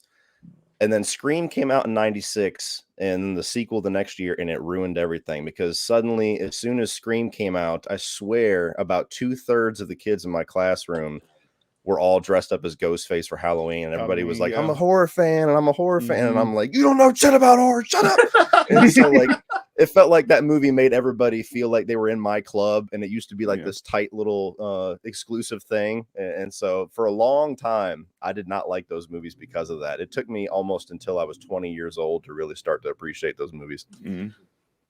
And it's funny because it's just like with music, you know, because I grew up a punk rock kid in Sand Creek, Michigan with cornfields. And it's like, you know, I'm the punk rock kid. And then, you know, Blink-182 comes out with What's My Age Again. Everybody's like, I'm punk rock. And I'm like, fuck you. You don't even know who the Ramones are. You know, I totally get that, man. It's one of those things where you're like, God, I wish there was people that I could talk about this with. Then people start liking it. And you're like, you ain't real, poser. Yeah, that's exactly what it was like. I totally get it. So that was Bobby's number 2, right? Yes. So now we're on number 1. We are up to our number 1s. Before we give our number 1s, I'm going to catch up on the chat real quick. Spooky says, hell yeah, Bobby. That's mine. She says, hell yeah, Bobby. I'm assuming because Scream was your number 2. Patrick says, thanks for the support, J-Dev. Patrick's another real one. Scream is in my top 5 favorite movies of all time. I'm only 29, which may explain it. Doesn't matter. A masterpiece is a masterpiece. Scream 5 poster was released yesterday. Thoughts? Looks a whole lot like the Halloween 5 poster or Halloween 4 with the knife in the face. Yeah. That was my first thought, but it gets me more excited. I can't wait. They're not very creative with posters anymore. It's just face title. Yep. Who is Bring the flow to his back? Craven or Carpenter? Juan, Peele, Astor, Flanagan. None of them. They're all they're all James Wan and Jordan Peele and Ari Aster. I don't think anybody's a modern day Craven or Carpenter. I got to agree with you. I was looking at it like one thing I will say, I get it, and I talked to Bobby about this on a personal level. We talked about the impact of Candyman and how it was Jordan Peele's Candyman, and I get that from a marketing standpoint, but we really need to nail home the point that this was Nia DaCosta's Candyman. Oh yeah, and she's going to go and do her Marvel thing. I really, really hope she comes back and does some more original Nia DaCosta horror films. I would love to see what she has to offer the horror world. Can't argue Scream made a huge impact in horror and changed the game 100%. Camper Cat, I would like for you to answer me this real quick. Scream 4 would be in my top 10. The ending in the hospital is the reason it's not. I love that ending. Can you tell us why? And again, not trying to argue, to each their own. What is it about that you didn't like? Because I really loved the whole you don't fuck with the original and then the paddles to the head. I thought that was pretty cool. Clear. I can agree with her to an extent. So while she's answering that, I can give my interpretation of what she might mean. It feels like the third act of that movie goes on a little too long because it goes batshit insane after you have the reveal of the killers, and then one of them kills the other one, and then Jill basically wins and all of that. And you're like, dude, this movie's just going nuts. And then you get into the hospital and all 3 of your main cast is still alive, including Sydney. Like that was a perfect moment to kill Sydney. Let's be honest. So it goes on, and then she comes in, and at that point you're done. Like there's nothing you have to win. Like you're going to kill all 3 of these people in this hospital room now. Now what are you going to explain? So that's kind of, I don't hate the ending. I appreciate a lot of it. I think that it is still fun. I love that line about don't fuck with the original. All that's great. But for me, it does, once they get into the hospital, just stretches that believability way too far. Sure. I would love to hear Camper Cats. I agree with you. And I can completely see that. I thought it was fun. Like they said, clear. Like, I thought that was a fun ending. I did enjoy it. So we are at our number 1 now, guys. What we're going to do is we're going to go from honorable mention all the way down to number 1, starting with Cody. So, Cody, you want to go from your honorable mentions down to your number 1, my friend? Yeah, my honorable mention was the Friday the 13th remake. Number 10 was Sleepaway Camp. Number 9 was the original The Hitcher. Number 8 was Psycho 2. Number 7 was the original Candyman. Number 6 is Halloween 1978. Number 5 is the original Black Christmas. Number 4 is the Texas Chainsaw Massacre remake. Number 3 is the original Terminator. Number 2 is Child's Play 2. And my number 1, beating out Child's Play 2 by a razor-thin margin, is Nightmare on Elm Street 3, Dream Warriors. And also beating out the original Nightmare on Elm Street by a razor thin. That's got to be said too, for exactly the same reasons you said. That last 3 minutes of the movie is just another film. Yeah. And it sucks. I almost wish I could just stop the movie and pretend it doesn't exist every single time, because otherwise it would be probably my favorite easily. But Dream Warriors, to me, I grew up watching Freddy as much as I watched Chucky, and as a kid, Dream Master was my favorite because it was the most fun, the most colorful. It was that MTV Freddy. Yeah. Dream Warriors eventually became my favorite, and 9 times out of 10, if I'm in a Freddy mood, this is the one that I grab, just because it's the most fun to watch. I mean, I think that the introduction, just kind of throwing you into the story immediately, not having to explain where we are in the timeline, none of that. Just, here's your new girl, she's going to sleep, Freddy's alive again, let's go. I love the movie just starts like that. It's got the best cast as far as I'm concerned, as far as like the kids that are the victims, the actual Dream Warriors. All of them are memorable, all of them are fun. I like the whole Dream Powers side of things.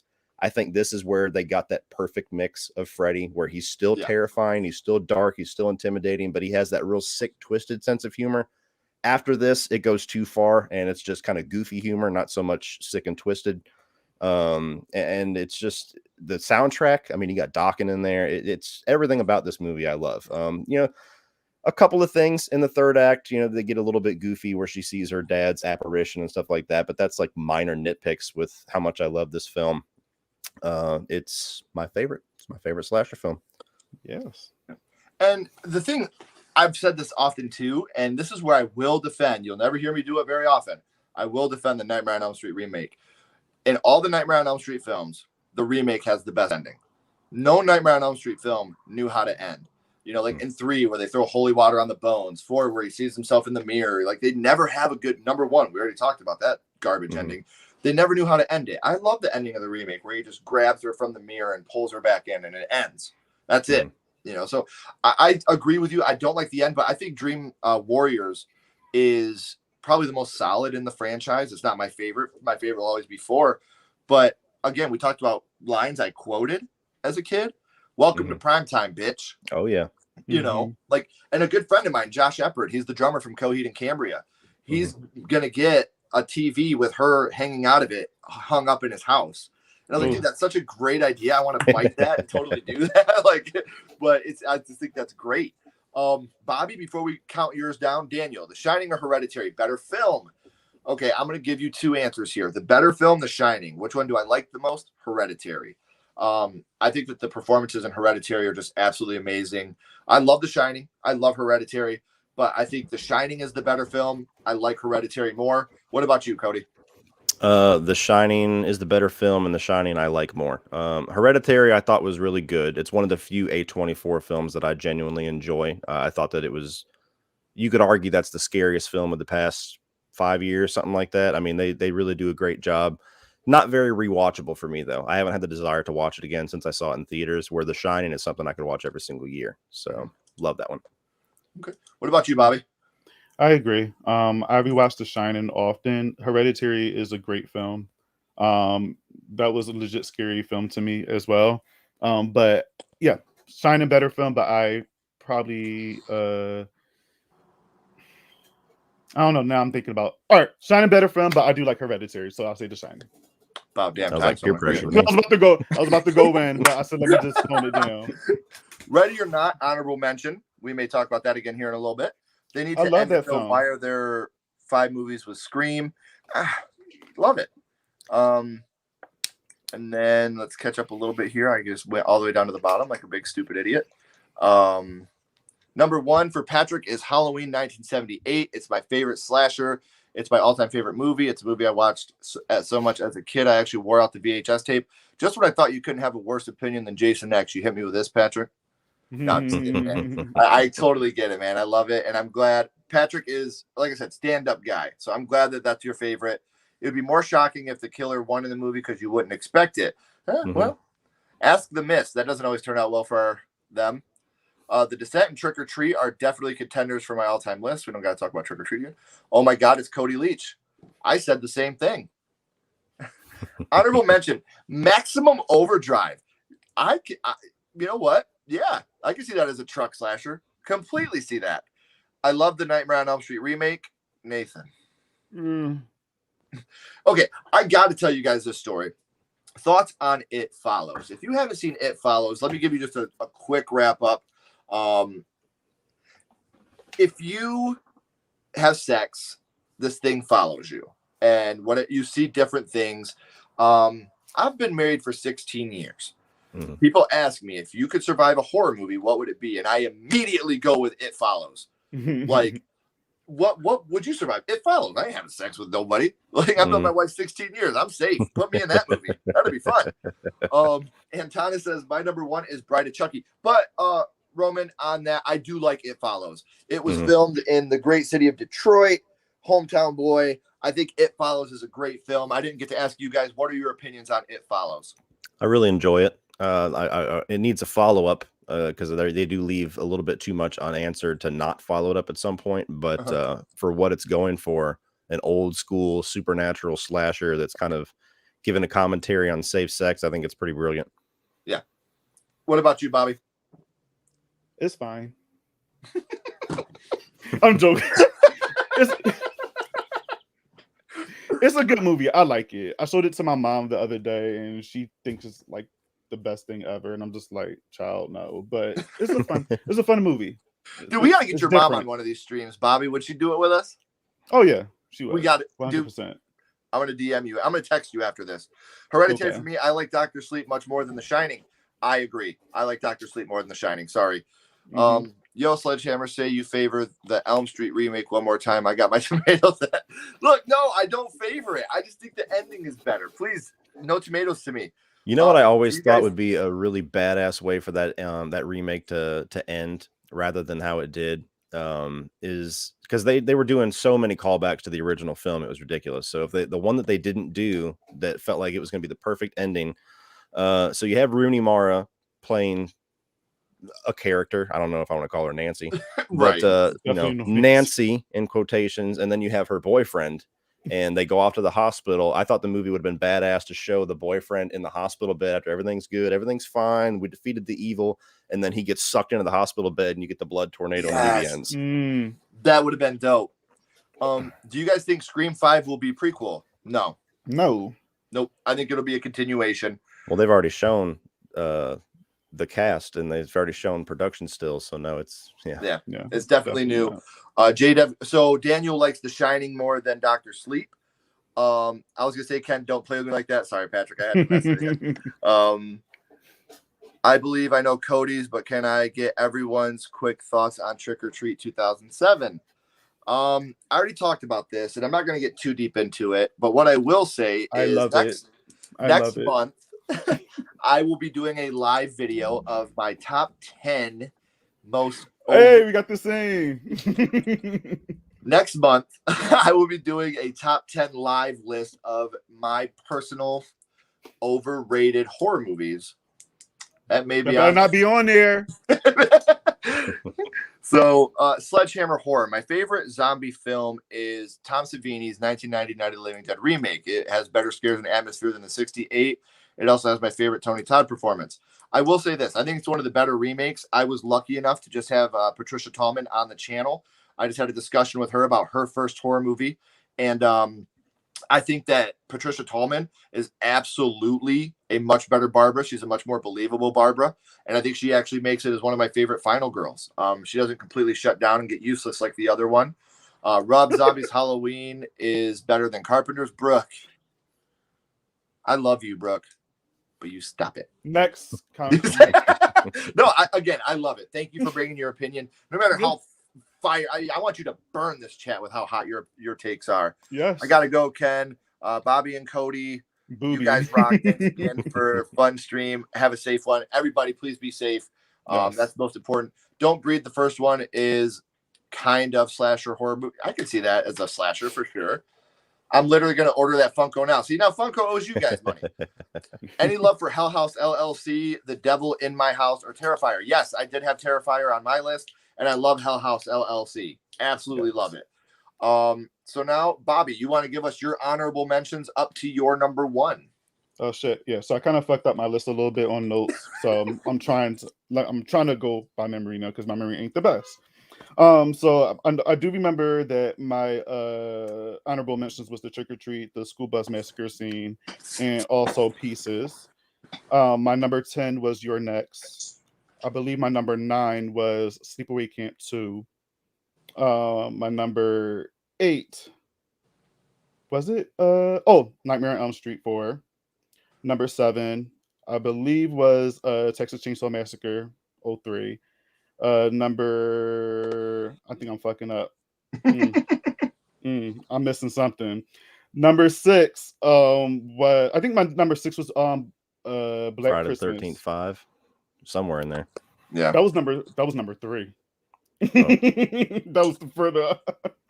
I'm just gonna say Black Christmas 06, number 6. I'm gonna skip 5 because I know whatever's in there. I don't know. I don't remember. Number 4, Child's Play 2. Number 3, Friday the 13th, Part 5, A New Beginning. Number 2, Scream, and number 1 is Halloween. You gotta specify which one. There's 3 of them. 78. 1978 is my favorite, and it's crazy because of the fandom of this movie. I can understand why it could kind of mess up the relationship with the movie because everybody just do the most with this movie, and it's like it's not that deep, y'all. It's not that deep. It's a great movie. I understand, like, person chat. I know we all want to go back to it, but it's an amazing movie. But leave it alone. But for me, it's the nostalgia. I grew up loving Michael Myers. I know every line in this damn movie is a shame. It's one of my comfort movies, I will say too. Like I can literally put this movie on and before bed, doing chores around the house or whatever. I can definitely do that to this movie. And it's just something about, yes, Black Christmas set, what's the word I'm looking for? Precedent. Yes, for Halloween. And Halloween is just, I don't know. It's just the moment that you see Laurie go to the house, the music. Obviously, John Carpenter, like he does all the music in his films, but in this one in particular, I think it's his best. But the moment that Laurie's walking to that house and then she goes upstairs and then you just see Michael just appear from the shadow, just that moment, and then the music cues right at that moment. Iconic to me. I love it. Yeah. And then just from there, like the music chasing her down the steps, across the street, into the house. It's so dope. And I just fucking love that movie so much. And I even love Halloween too. 1981. That's one of my favorites as well. But yes, Halloween 1978 is my favorite one. I can't wait for Halloween Kills. I had some gripes with 2018, but that's another chat. And we'll have that chat soon because we'll be doing a re-ranking of our Halloween franchise soon. And I would hopefully like to get some other guests on here. Me, Nick, and Justin, we're going to do it. Hopefully we can get you guys. We could all have a good time after Halloween Kills come out. Before I count down my list, I'm going to go back to the chat real quick. Number 1 for Joni is Scream. It perfected the slasher. Nobody has done it better once since then. Hard to argue.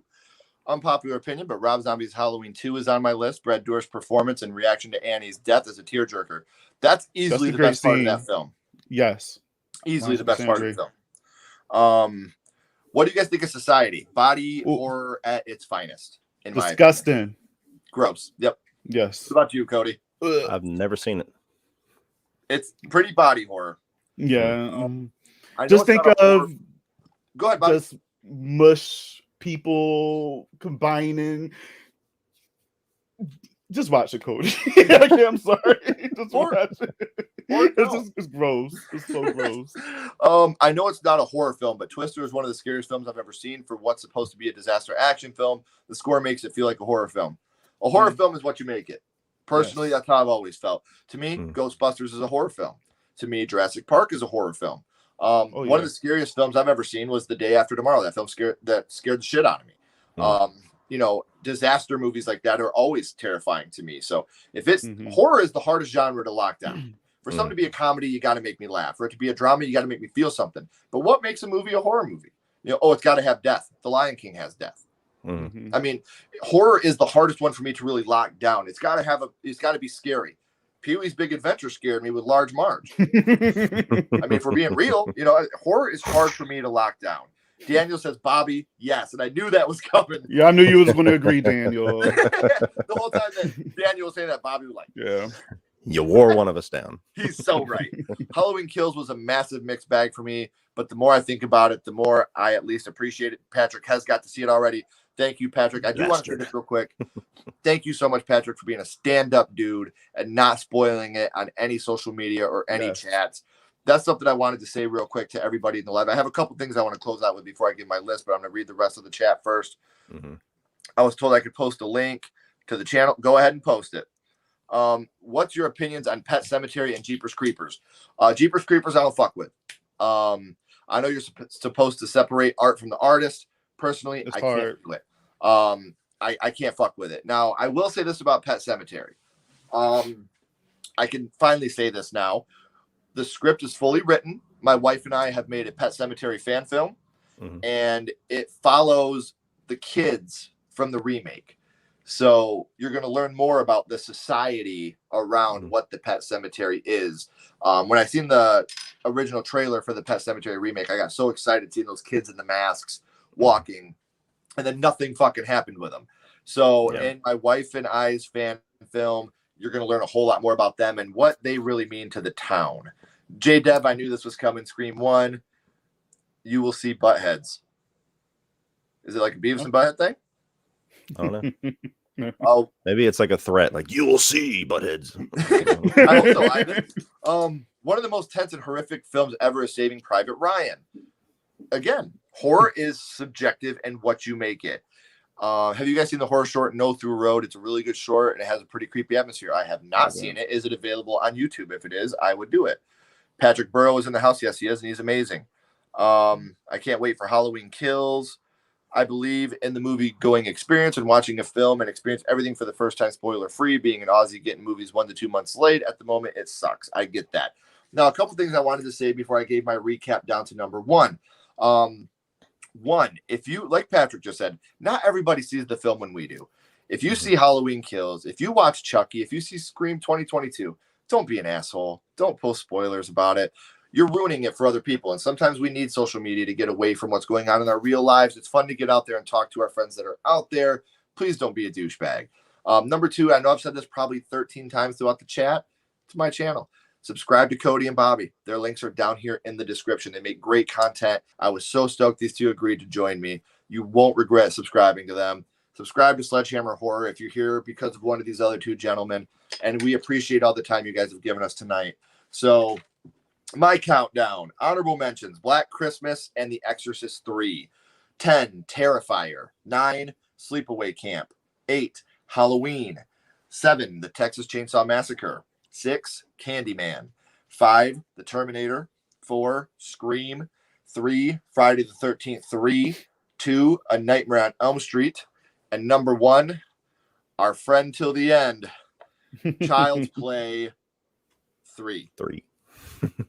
Oh, I was not expecting that. Yes, I had an inkling of an idea. Child's Play I'm happy 3 that's is on not here, though. only my favorite slasher film. It's one of my favorite films. You guys talked about peak Chucky and Child's Play 2. For me, it's Child's Play 3. This is really where his one-liners get a little bit crazy. Mm-hmm. What I love about Child's Play 3, he's not subtle anymore. He's still dark. It has one of the saddest scenes of any Child's Play to me when he's got the guy in the trash compactor and he's trying to get out. Like, that's a sad scene to me. And then Whitehurst, saving everybody. I think that's really sad. And when you talk about the comedy that comes along with this, everything Chucky does in this movie is great. When he's at the computer at the beginning, he's like, I gotta get out of this goddamn body. Where are you little shit? Like, that's another one that I quoted so many times growing up. And, presto, you're dead. Chucky's gonna be a bro. Or when the guy has a heart attack and he's just like, you gotta be fucking kidding me. Like, there's just so much to Child's Play 3. And I love the third act. I know some people get all, about the carnival or whatever. I think it's amazing seeing Chucky get his face cut off and then thrown down into that fan. And that gives us the stitched up Chucky from Bride of Chucky. I think it's a phenomenal film. I do want to catch up on the chat real quick before I let you guys go. Quick question though. Why do you guys think that Child's Play 3 gets so much hate? Because I love it. There's a lot of wrong people in the world. No, I don't know. I don't know. That's one of those movies that I will never understand the hate for, especially if you're a fan of the franchise. If you're just not a big slasher fan, I get it. If you're not a big Chucky fan, I get it. If you love Chucky, especially if you love Child's Play 2, I don't understand how you could love one and not love the other. I don't. I don't understand that at all. Agreed. I always hear the argument that by then it's gotten a little bit played out, like it's the same thing over and over. And I'm like, how many fucking Friday the 13th movies were the same thing over and over? But you're gonna bitch about this at the third movie? Like it just it infuriates me that I don't understand it. Tried to change it up. They took it to a military base, like a, I don't know what you want to call it, like a boot military camp academy. Yeah, military academy. Andy's older. Chucky's going after a new kid. Like they did at least attempt to switch it up. So catching up on the chat, and Bobby, that's a great question, because one thing that I've seen before, and I wish Don Mancini, I watched an interview with him where he talked about it.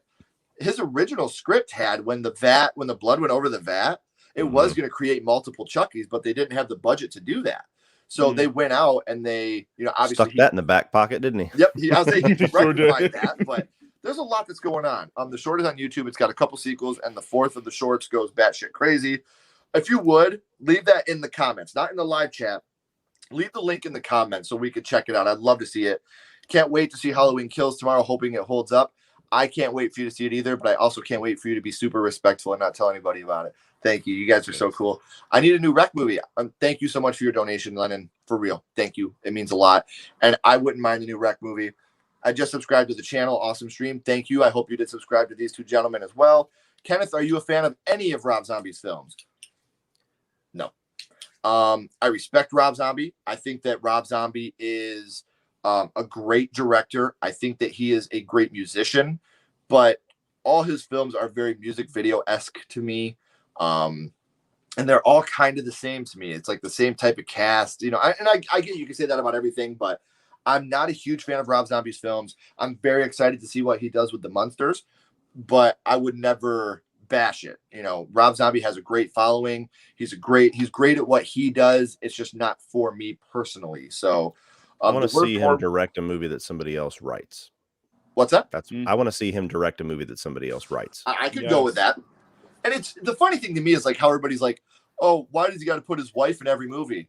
Who cares? She does great. It's not like she's a shit actor. I think she does fine in all her stuff. When she was Baby, I think she was good. We talked about that, Bobby. I thought she was really good in the Lords of Salem. I will say that. I thought she was really good in that one. Yeah. The worst horror movie I have seen is Boogeyman. Nothing Happens. The worst horror movie I've ever seen. I forgot about that. The Exorcist 2. I'm gonna die. I hate that movie. I watched that for the first time just a couple of weeks ago, and it's funny because a lot of times when I go into these franchises where I haven't seen all of them, there's always at least one. There's always one where everybody's like, "Oh, that one! Wait till you see it." And it always gets so overhyped that when I see it, I'm like, "It's not that bad." Like, come on! Like you made it sound like my eyes were gonna bleed. I watched Exorcist 2 and I was like, "Oh God!" Did it bleed? Like you undersold it. He's like, I watched The Exorcist 2. I had to wear pads over my eyes. It's not the worst horror movie I've ever seen, but I will say that is the worst horror sequel idea that I have ever seen. Like how they wrote that down and somebody said, sounds good, let's make it. It fucking baffles me. What is your worst horror movie, Bobby? I don't know. You put me on the spot. I mean, I would have to think about that one. But I will say Exorcist 2, while we were on that movie, I will agree. I watched it a lot of times when I was younger, and I recently seen it too, Cody, because I was talking about it on a podcast. And yeah, it still it doesn't change. It's still a horrible movie. The only plus in that is Linda Blair. That's it. Yeah. Mm-hmm. Tap dancing. Stop it, Bobby. Antonis, I love Child's Play 3. Thank you, Antonis. Daniel, I just lost you because it went all the way to the bottom again. I don't know why it keeps doing that. Yes. Michael Myers StreamYard is the does that to me scariest all the villain time. of all time because he represents the boogeyman who represents what we all think and feel when we hear names like Gacy, Bundy, BTK, Zodiac. I've said that I think Michael is the scariest of the big three because he's real. I will say that. I think that he is the scariest of the big three. I enjoyed the remake of Child's Play. I did, Johnny. I'm a huge fan of the Child's Play remake. That's my wife's favorite Child's Play movie, to be honest with you. So, yes, there are definitely people out there that like it. Chucky is the best horror villain of all time. Not going to argue. I won't be able to see Halloween Kills until the 17th. Well, I hope that nobody spoils it, and I'll give a spoiler-free review. I hope that you watch their reviews as well. But yeah, as long as they're spoiler-free, I would hate for that movie to get ruined for you. I guess I got to watch Sleepaway Camp. Great content as always, guys. Thank you, Daniel. And yes, you do. It's a great movie. Watch it. Watch all three. Yes. Stop it. Watch the first one. Yeah. I may not like Child's Play 3, but I don't hate it. I can watch it, and I quote it a lot. I do have problems with it, but sometimes it doesn't deserve the hate that it gets. That doesn't matter because you like Halloween the best. I respect it. I'm playing Patrick. I respect that Child's Play is the only franchise to not change continuity. The original timeline is still going. I agree. You look at timelines with Halloween, with Texas Chainsaw Massacre. Oh, God. It's insane. I watched Child's Play 1 and 2 on a bus with my dad, and 3 I watched at the theaters with my family. It was so fun to watch, and I like it more later on. I have not. Have you guys seen Cherry Falls? Yeah. The phrase painfully mediocre comes to mind. Never seen it, so I can't give an opinion on that one, unfortunately. Yeah, I haven't seen it either, but I want to see it. Brittany Murphy's in it, but I love Brittany Murphy. That's one of those all-time shames. Hopefully the Monsters movie will be fun. I'm grateful that Child's Play TV series finally nailed a superb Chucky doll design. I do like it. I like the design of the Chucky doll. I'm a Rob Zombie fanboy, but him directing and not writing instead would be incredible. Thank you again, Lennox, for the donation. We very much appreciate you. Patrick says his least favorite is Jaws the Revenge. Could see that. Another rough one. Only seen Sleepaway Camp 1, but it just reminds me of a Friday the 13th ripoff. Watch it again. Well, Friday the 13th in itself is a ripoff, so yeah, of Halloween. Candyman 3 is the worst movie ever. Jason, I agree. Pretty bad. Pretty bad. Again, you know what? I know that Jason Takes Manhattan has like this cult following. It does. I don't like it at all. I hate it. So do I. Like everybody's like, oh, he boxes someone. I don't give a shit. The movie's trash. That's the only moment in the whole movie that's good. See, for me, the only moment I like is when Jason stops those rapist guys that are shooting her up. I'm like, yes, Jason, kill those guys. Like, that's it. Oh, they were talking about the society, the butthead scene. That makes a whole lot more sense now. That makes a whole lot more sense now. Oh my gosh, Patrick, you need to watch those two movies. He says, I've seen The Exorcist 2, but not the original or Exorcist 3. Wow. I personally think The Exorcist is the scariest movie ever made, but I think The Exorcist 3 is a much better film than The Exorcist. I subbed to all three of you. Thank you, Horror Freak. We appreciate you very much. Couple more. Horror villain you don't want hunting you in the woods. Last comment, and I just subscribed to Sledge. Cody, I've been watching you for a while, and I'm not going anywhere. Thank you, Daniel. We appreciate you. Make sure you subscribe to Bobby, too. He's amazing. The Texas Chainsaw continuity and multiple timelines makes me want to cry. You know what? Can Sleepaway Camp be remade today? For me, that's a hard no. Absolute hard no. Because I feel like if they do it, I want them, and if they're going to follow the transgender thing, I want them to actually cast a transgender person in that role. Yeah. See, and They're never going to be able to do it. Is even like, I had a good friend of mine that brought up the fact that even throughout Sleepaway Camp, and I think it was Anna actually, they kind of make it seem like because the dad was homosexual, it really fucked Angela up. And I didn't like I never got that. Like, see, because like they see those two guys in bed together, and then they're just pointing at each other, like the brother and sister. Like, so I mean, I get that, but at the same time, guys, it's a film, it's a movie, and it was made in a different time. We don't have to change everything to make everybody happy now. Just my opinion. People have their opinions. It is what it is. I don't think that movie could be made today and be made as well as it was, especially because we all know what happens at the end. I don't think that twist could be remade today the way it was. J-Dev also hates Jason Takes Manhattan. I think I missed one. I've heard conflicting reports on Scream 5 that had me worried. I've heard it's a sequel. It's not a sequel. It starts a new franchise. I don't know what to think. If it isn't a sequel, it'll be a bigger disappointment in the franchise than season 3 of the TV series. Well, when you say it starts a new franchise, does that mean that we're leaving the past behind and we're hopefully getting a new great cast that we can carry forward for another couple of movies? Because that's still a sequel, and that's actually what they should do. I don't want 3 more movies with Neve Campbell and Courtney Cox and David Arquette. Right. And that's what I was saying. I think that it has to be a sequel because it has those 3 in it. I don't think you could really not call it a sequel and we know that Neve Campbell, Courtney Cox, and David Arquette are in the film. So, like I completely agree with that. I have one of Bobby vids in my watch later so I can subscribe to him once I watch it. We appreciate it. I promise you he does. Lennox, thank you again. We appreciate you. Has anyone seen the trailer for The Sadness? I have not. Never heard of it. I'll go check it out. Which horror villain are you most afraid of? I mean, for me, it would probably be like, if we're being like, if any horror villain could be real, it would probably be, as funny as it sounds, either the tall man from Phantasm. That guy really, really scared me, or Freddy Krueger. I mean, you have to sleep, so those 2 I think would be it for me. What about you, Bobby? I'll say Pinhead, or just the Cenobites in general. Yeah. Just something. Hellraiser, that movie. I love that movie, but it's just something about it. It's just something coming from hell and just taking you, ripping your skin off. It's just a whole lot going on with that movie. But I have to say Pinhead and his crew. Jesus wept. Yeah. What about you, Cody? Yeah, if we're answering it in the context of like, if they're all real, who would I want chasing me the least? It's definitely Freddy, for the exact reason you gave. Like, I'll outrun Michael all day. Like, I just got to keep moving. It's fine. I'm not related to him. Fuck him. So I'm fine. But then you get Freddy, and you can't outrun Freddy. You can't move. No. You can't stay awake for more than a certain percentage. I mean, one thing that the remake brought up that was cool is the micro naps thing. So I mean, as soon as you start having micro naps, you're done. You're done. Yeah. I'm not family. Fuck him. That's the best. I'm gonna rename this stream top 10 slasher movies. I'm not family. Fuck him. Fuck him. Scream 5 is clearly a soft reboot. That's cool. How gross and vile that film is, I have no goddamn idea how I'm gonna edit that video to be friendly on YouTube. I'm assuming you mean Bye Bye Monetize, the Serbian film. Bye Bye. Oh, okay.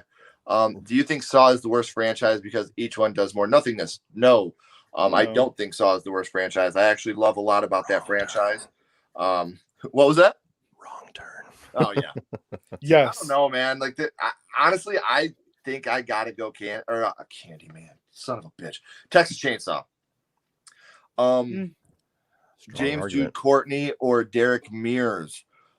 Best performance. I gotta go Mears, actually. Yeah. I mean, let me see kills before I give a definitive answer. But if we're just talking about 2018 versus 2009, yeah, Derek Mears is the shit in that movie. Yeah.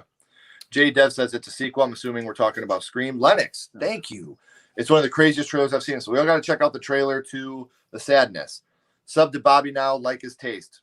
I knew that was coming. Is it because of Halloween? you will continue to like his taste when you watch his videos. I knew this was coming. I will defend the Saw franchise till I die. They all do something new. I knew Patrick was going to get emotional about that one. Love you, Patrick. Do you think there's sequel potential for Candyman 2021, or would you say end it there? I will actually be extremely disappointed if Nia DaCosta does not make a sequel to this film. Yeah, but I want one person to write it. I want it to be just one person making it, go in one direction and make it more horror. I'm not going to spoil anything, but what I didn't like about Candyman 2021 is it wasn't scary to me. Now, please don't misconstrue what I'm saying. What happened to those characters is scary and heartbreaking. I've never felt that way. As a white, straight man, I've never felt that type of intimidation by the police like that. I've never wanted anybody to die as much as I wanted that cop to die in the third act. That's all I'm going to say about that. But I will say that I would like to see a continuation of this. But it didn't have any of the, like, Helen. It was missing Tony Todd throughout the movie. That was my biggest thing. Like, I know why they were trying to build up the new guy, because it was obvious to me where they were going to be going eventually in the movie. Not to say anything spoiler for anybody that has seen the movie, so I'm trying to be vague. But for the amount of Tony Todd that they give you, by then it was too little too late for me. You needed his voice. I mean, there's this whole thing in the movie about multiple Candyman and multiple urban legends, and it keeps going. You know, Candyman's the whole hive. He's not just the one bee, and all that's great. But Tony Todd's still the main bee. He's the one that we want to hear, and we don't have to see him. But like, yeah, if you just would have heard his voice 2 or 3 times throughout the movie, would have done miles for the movie. I completely agree. Bobby, before we get your opinion, I got to do this. My beautiful wife is on. She's at a break from work. So, Ashley, I'm so sorry you're not here with us, babe. I miss you. I'm glad you got to jump on and say hello for a second. Please stick around. I got a screener for Chucky. We're all going to watch it and react to it. My phone's going to start vibrating like crazy. Thank you, my love, for being a superhero. Please continue to battle COVID and kick ass at the hospital, babe. I love you. Thank you so much for jumping on for a second. Nathan's, hold on. Definitely would be afraid of Pinhead, Fred, Mikey, and Candyman. Never said his name with the full 5. Yeah, Candyman's another one that would scare the hell out of me because, as we said before, I'm a straight white guy. Candyman will fuck me up. I'm the exact type of person Candyman goes after. So, whoa, Nathan, no, I like that movie. The Bye Bye Man is the worst horror movie. So ass. I like that movie. To me, I think it's the perfect combination of Nightmare on Elm Street and Candyman. Like, I think I like the mix of it. I take it Cody agrees with Nathan. I don't know about worse, but I haven't seen it. Didn't enjoy it. See, I dug it. I love the Saw franchise. I love the first Wrong Turn. J-Dev says Derek Mears. Do you all like the Children of the Corn franchise? Yes. I've never seen any of the well, no, I'll take that back. I remember seeing 3 quite a few times as a kid, but I don't remember anything about it. So as far as my memory goes, I've never seen any of them but the first one. But the first one, which everybody says is easily the best one, is a very mediocre movie in my opinion. So I've always thought part 2 was the best. Part 2 is my favorite. Patrick says, oh God, I feel you, Cody. Watched the Wrong Turn movies for the first time in January, and I have no idea how there are 7 films. What the hell? I like how it begins, and I like how it ends. Everything in the middle, take it away. I did like the reboot a lot. J-Dev, thank you. Good to see Bobby and Cody. I know J-Dev is a huge fan of both of yours, so thank you for jumping on with us, J-Dev. Can I get everyone's favorite comedy movie or show? My favorite comedy show is animated, and it would be Futurama.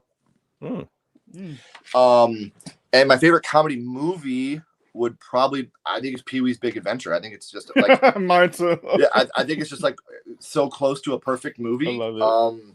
I love that movie. I watch it probably 5 or 6 times a year. I love Pee-wee's Big Adventure. What about you, Cody? My favorite comedy show is The King of Queens. That's my comfort show. I just throw it on. If I don't want to feel like, scrolling through anything, I'll automatically go to King of Queens on Peacock and just throw on a random episode. I've watched it start to finish more times than I can even remember. And even after seeing it so many times, I'll still get giddy like a schoolgirl when a show starts. I'm like, oh, this is the one where this happens. And I can't wait to see it.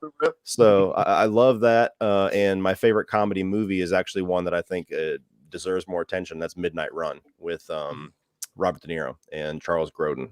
That movie still cracks me up every single time when he gets ready to take off in that plane. Fair flying, you son of a bitch! Like I die every time. Doesn't matter how many times I've seen it. That's awesome.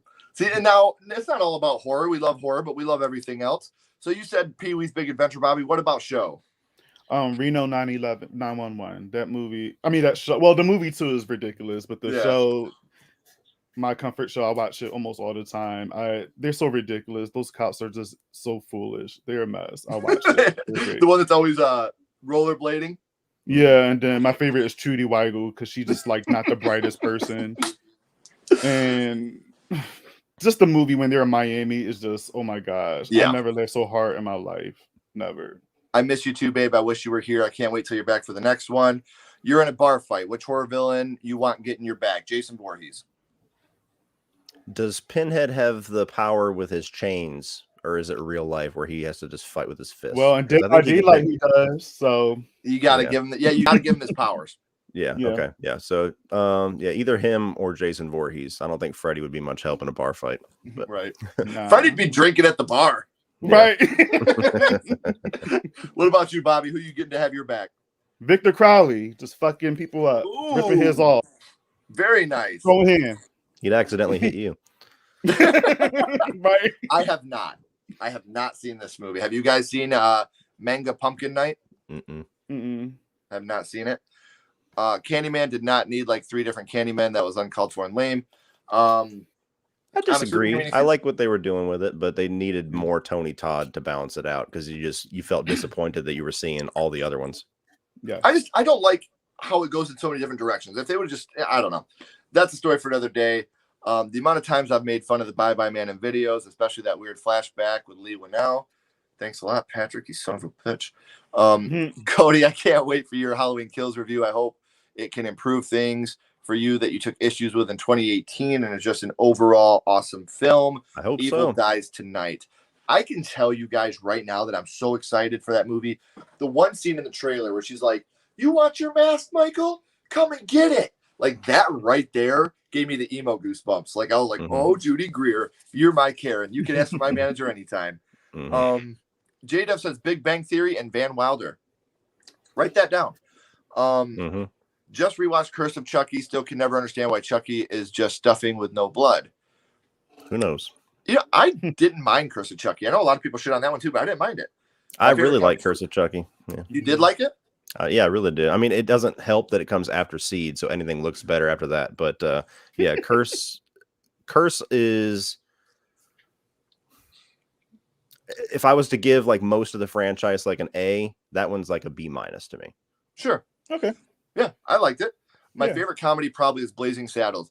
I just seen something on the internet the other day, and it was like they made a new made-for-TV version of Blazing Saddles that'll make everybody happy. It'll premiere from 7 o'clock to 7:03. Have you seen the trailer for the Cube remake coming out this month? I did not. Is it coming out on a streaming service, Dominic? Let us know, because I like the Cube a lot. Let me see. If you have seen Super 7 making Ultimate Figures of The Simpsons, I would like to see them take on Futurama. So would I. I would love to see that. That 70s show is great. They just signed on to do that 90s show with Red and Kitty coming back. I'm intrigued. As long as I get to hear some more foot and ass and dumbass, I'll be okay. What movie franchise do you feel like watching the least? For me, it's Star Wars. What movie franchise do I feel like watching the least? I spit on your grave. Probably, yeah. I'll say anything with like a rapey feel would probably be mine. What about you, Bobby? Wrong turn. I haven't only seen the first, second, and the new one that came out earlier this year. I haven't seen the other sequels. There is no others. Yeah. You've seen both of them. Okay. Better movie monster, the shape-shifting alien in The Thing or the creeper from Jeepers Creepers? Here's the thing. I got to go with the shape-shifting alien in The Thing.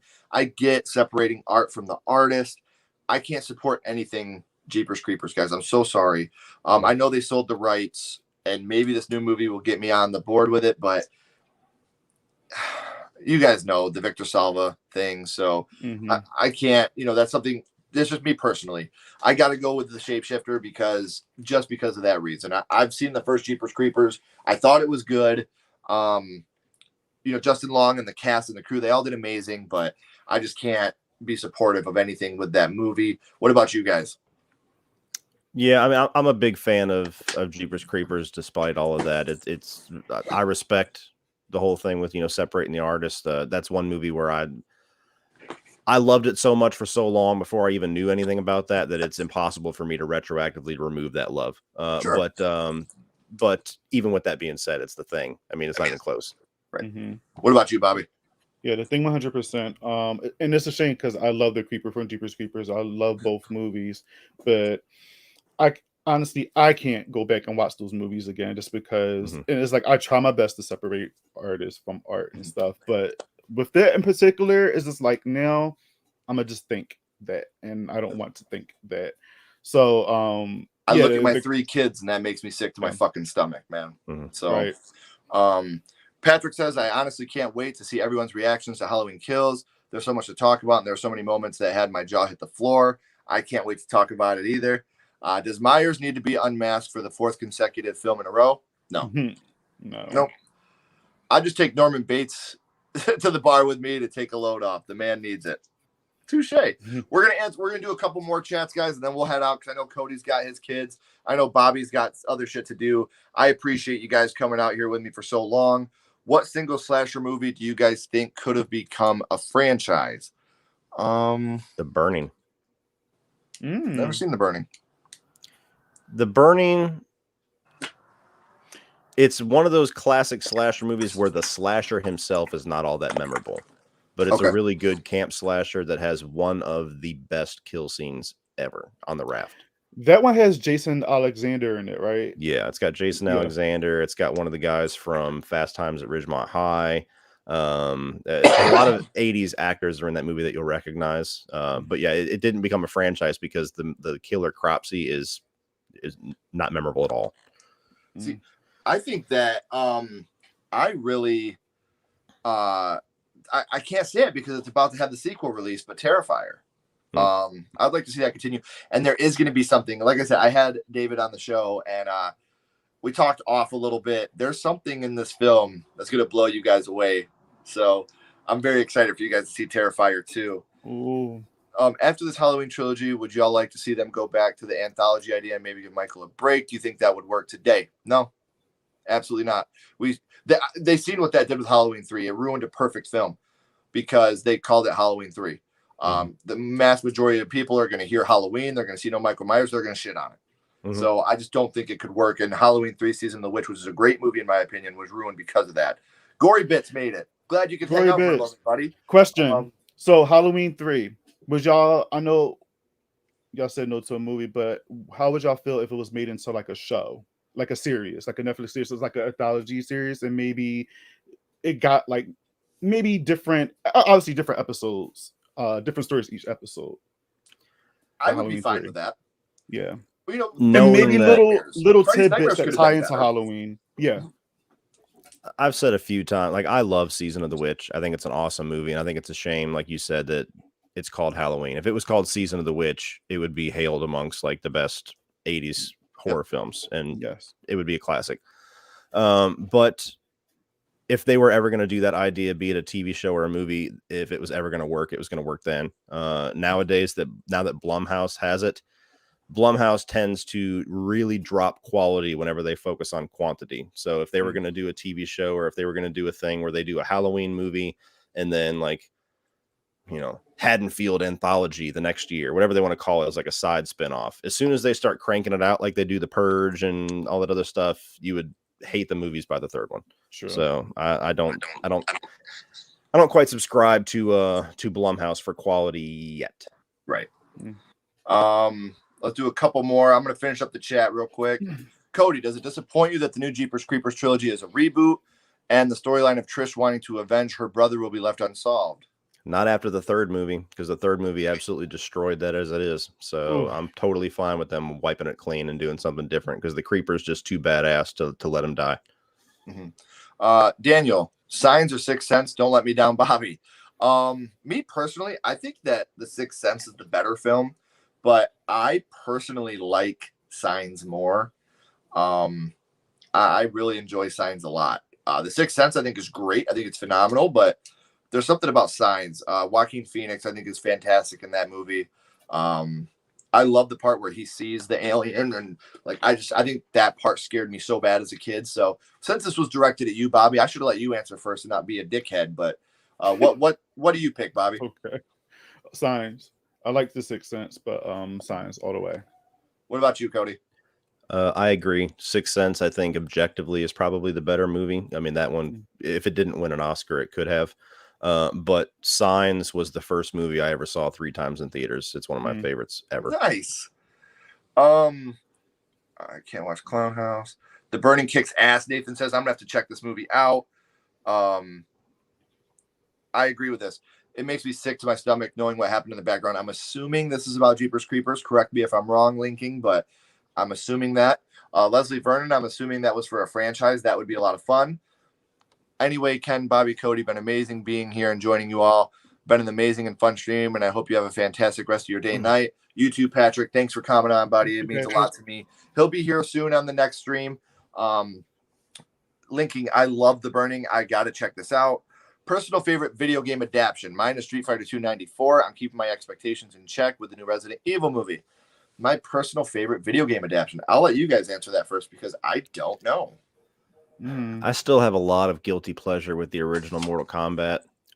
And I have a lot of guilty pleasure with Resident Evil Apocalypse, the second one, because that one of that franchise, that one's the most like the video games. But I really don't have a video. Not that this is any secret, because I think everybody has this answer. There's no video game adaptation that I genuinely just love that I think is awesome. I have to preface it with guilty pleasure. Yeah. What about you, Bobby? I agree with you on Resident Evil Apocalypse. That was actually my favorite out of the franchise, just because it's, like you said, it's closest to the video games. Can't wait for the new one. Can't wait. Silent Hill. Silent Hill. Yeah, Silent Hill. I love that movie.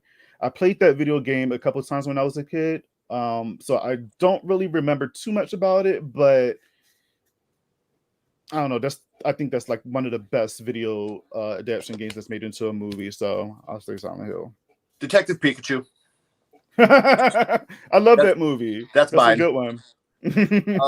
I just wanted to say something in Super Chat. Listen, I appreciate your donation. I really do. Nobody ever has to donate for me to bring you up in Super Chat.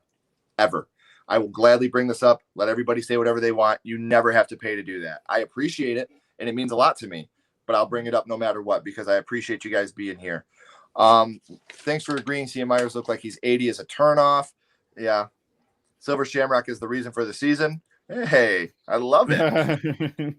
Love the trio panel tonight. Pat yourselves on the back for the fun discussion. Thank you. We appreciate it. Means a lot. What do you think of the Blair Witch Project? Love it. I love it. What about the newest one? I love Blair Witch. Yeah, you liked it? The reboot where he goes out looking for his sister. I thought it was good. Hey, Cody, why don't you give me your opinion?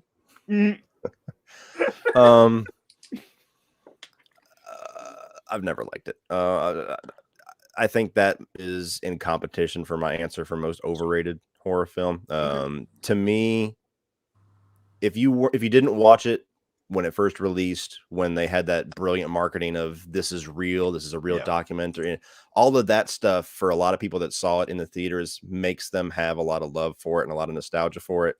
When you watch it for the first time years later, when you know it's a movie, and I'm not a fan of found footage movies at all anyway, I don't get any enjoyment out of it. Everybody freaks out about the ending. I got to the ending and I was like, okay. Yeah. I do love. What about you, Bobby? Did you like Blair Witch? Yeah, I liked it. It was cool. I like how it still has some connection to the original, but Book of Shadows is a different story. Never seen it, but I'm gonna have to here soon. Oh, really? You haven't seen it? Oh, What? I can't wait for your review on that one. Number 2, Book of Shadows. Yeah. Don't see it. I have to, unfortunately, but yeah, I've never seen it.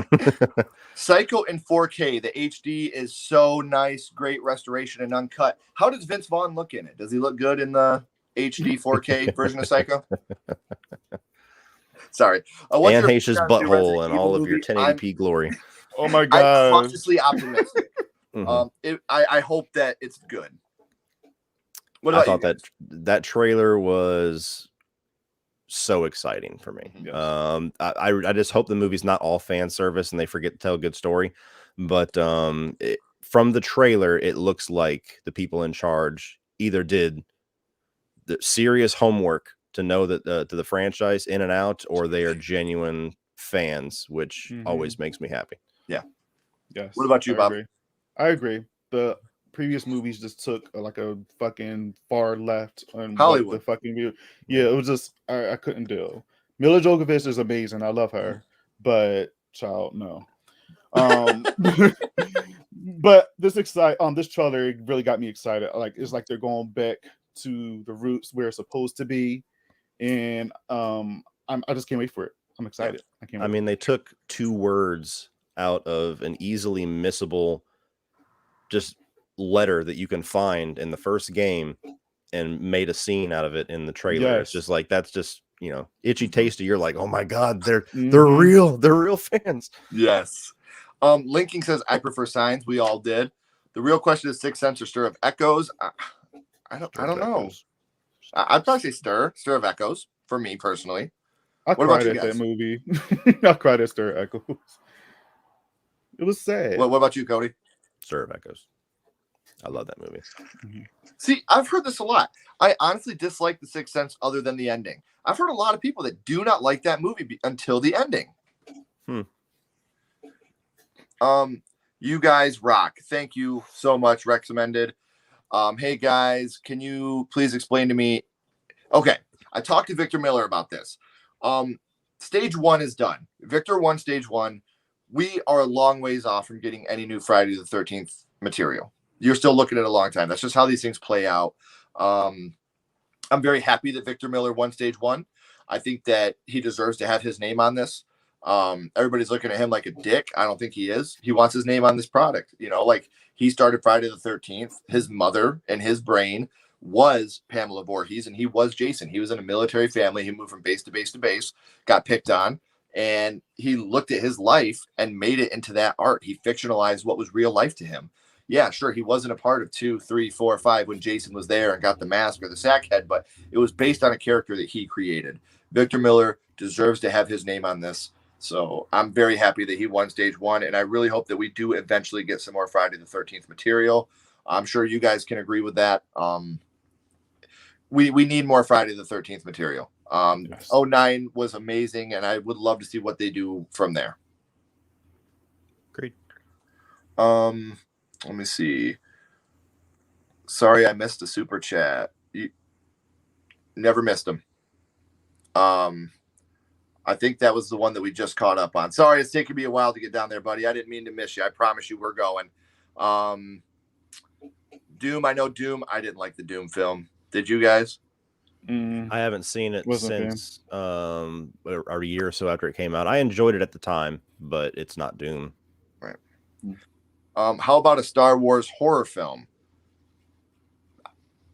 I mean, I can't say I'd hate it. Like, here's my thing. I said that something was going to be really fucking stupid one time. And that was when Heath Ledger was going to be the Joker. I was like, oh my God, the 10 things I hate about you guy is going to be the Joker. What a joke.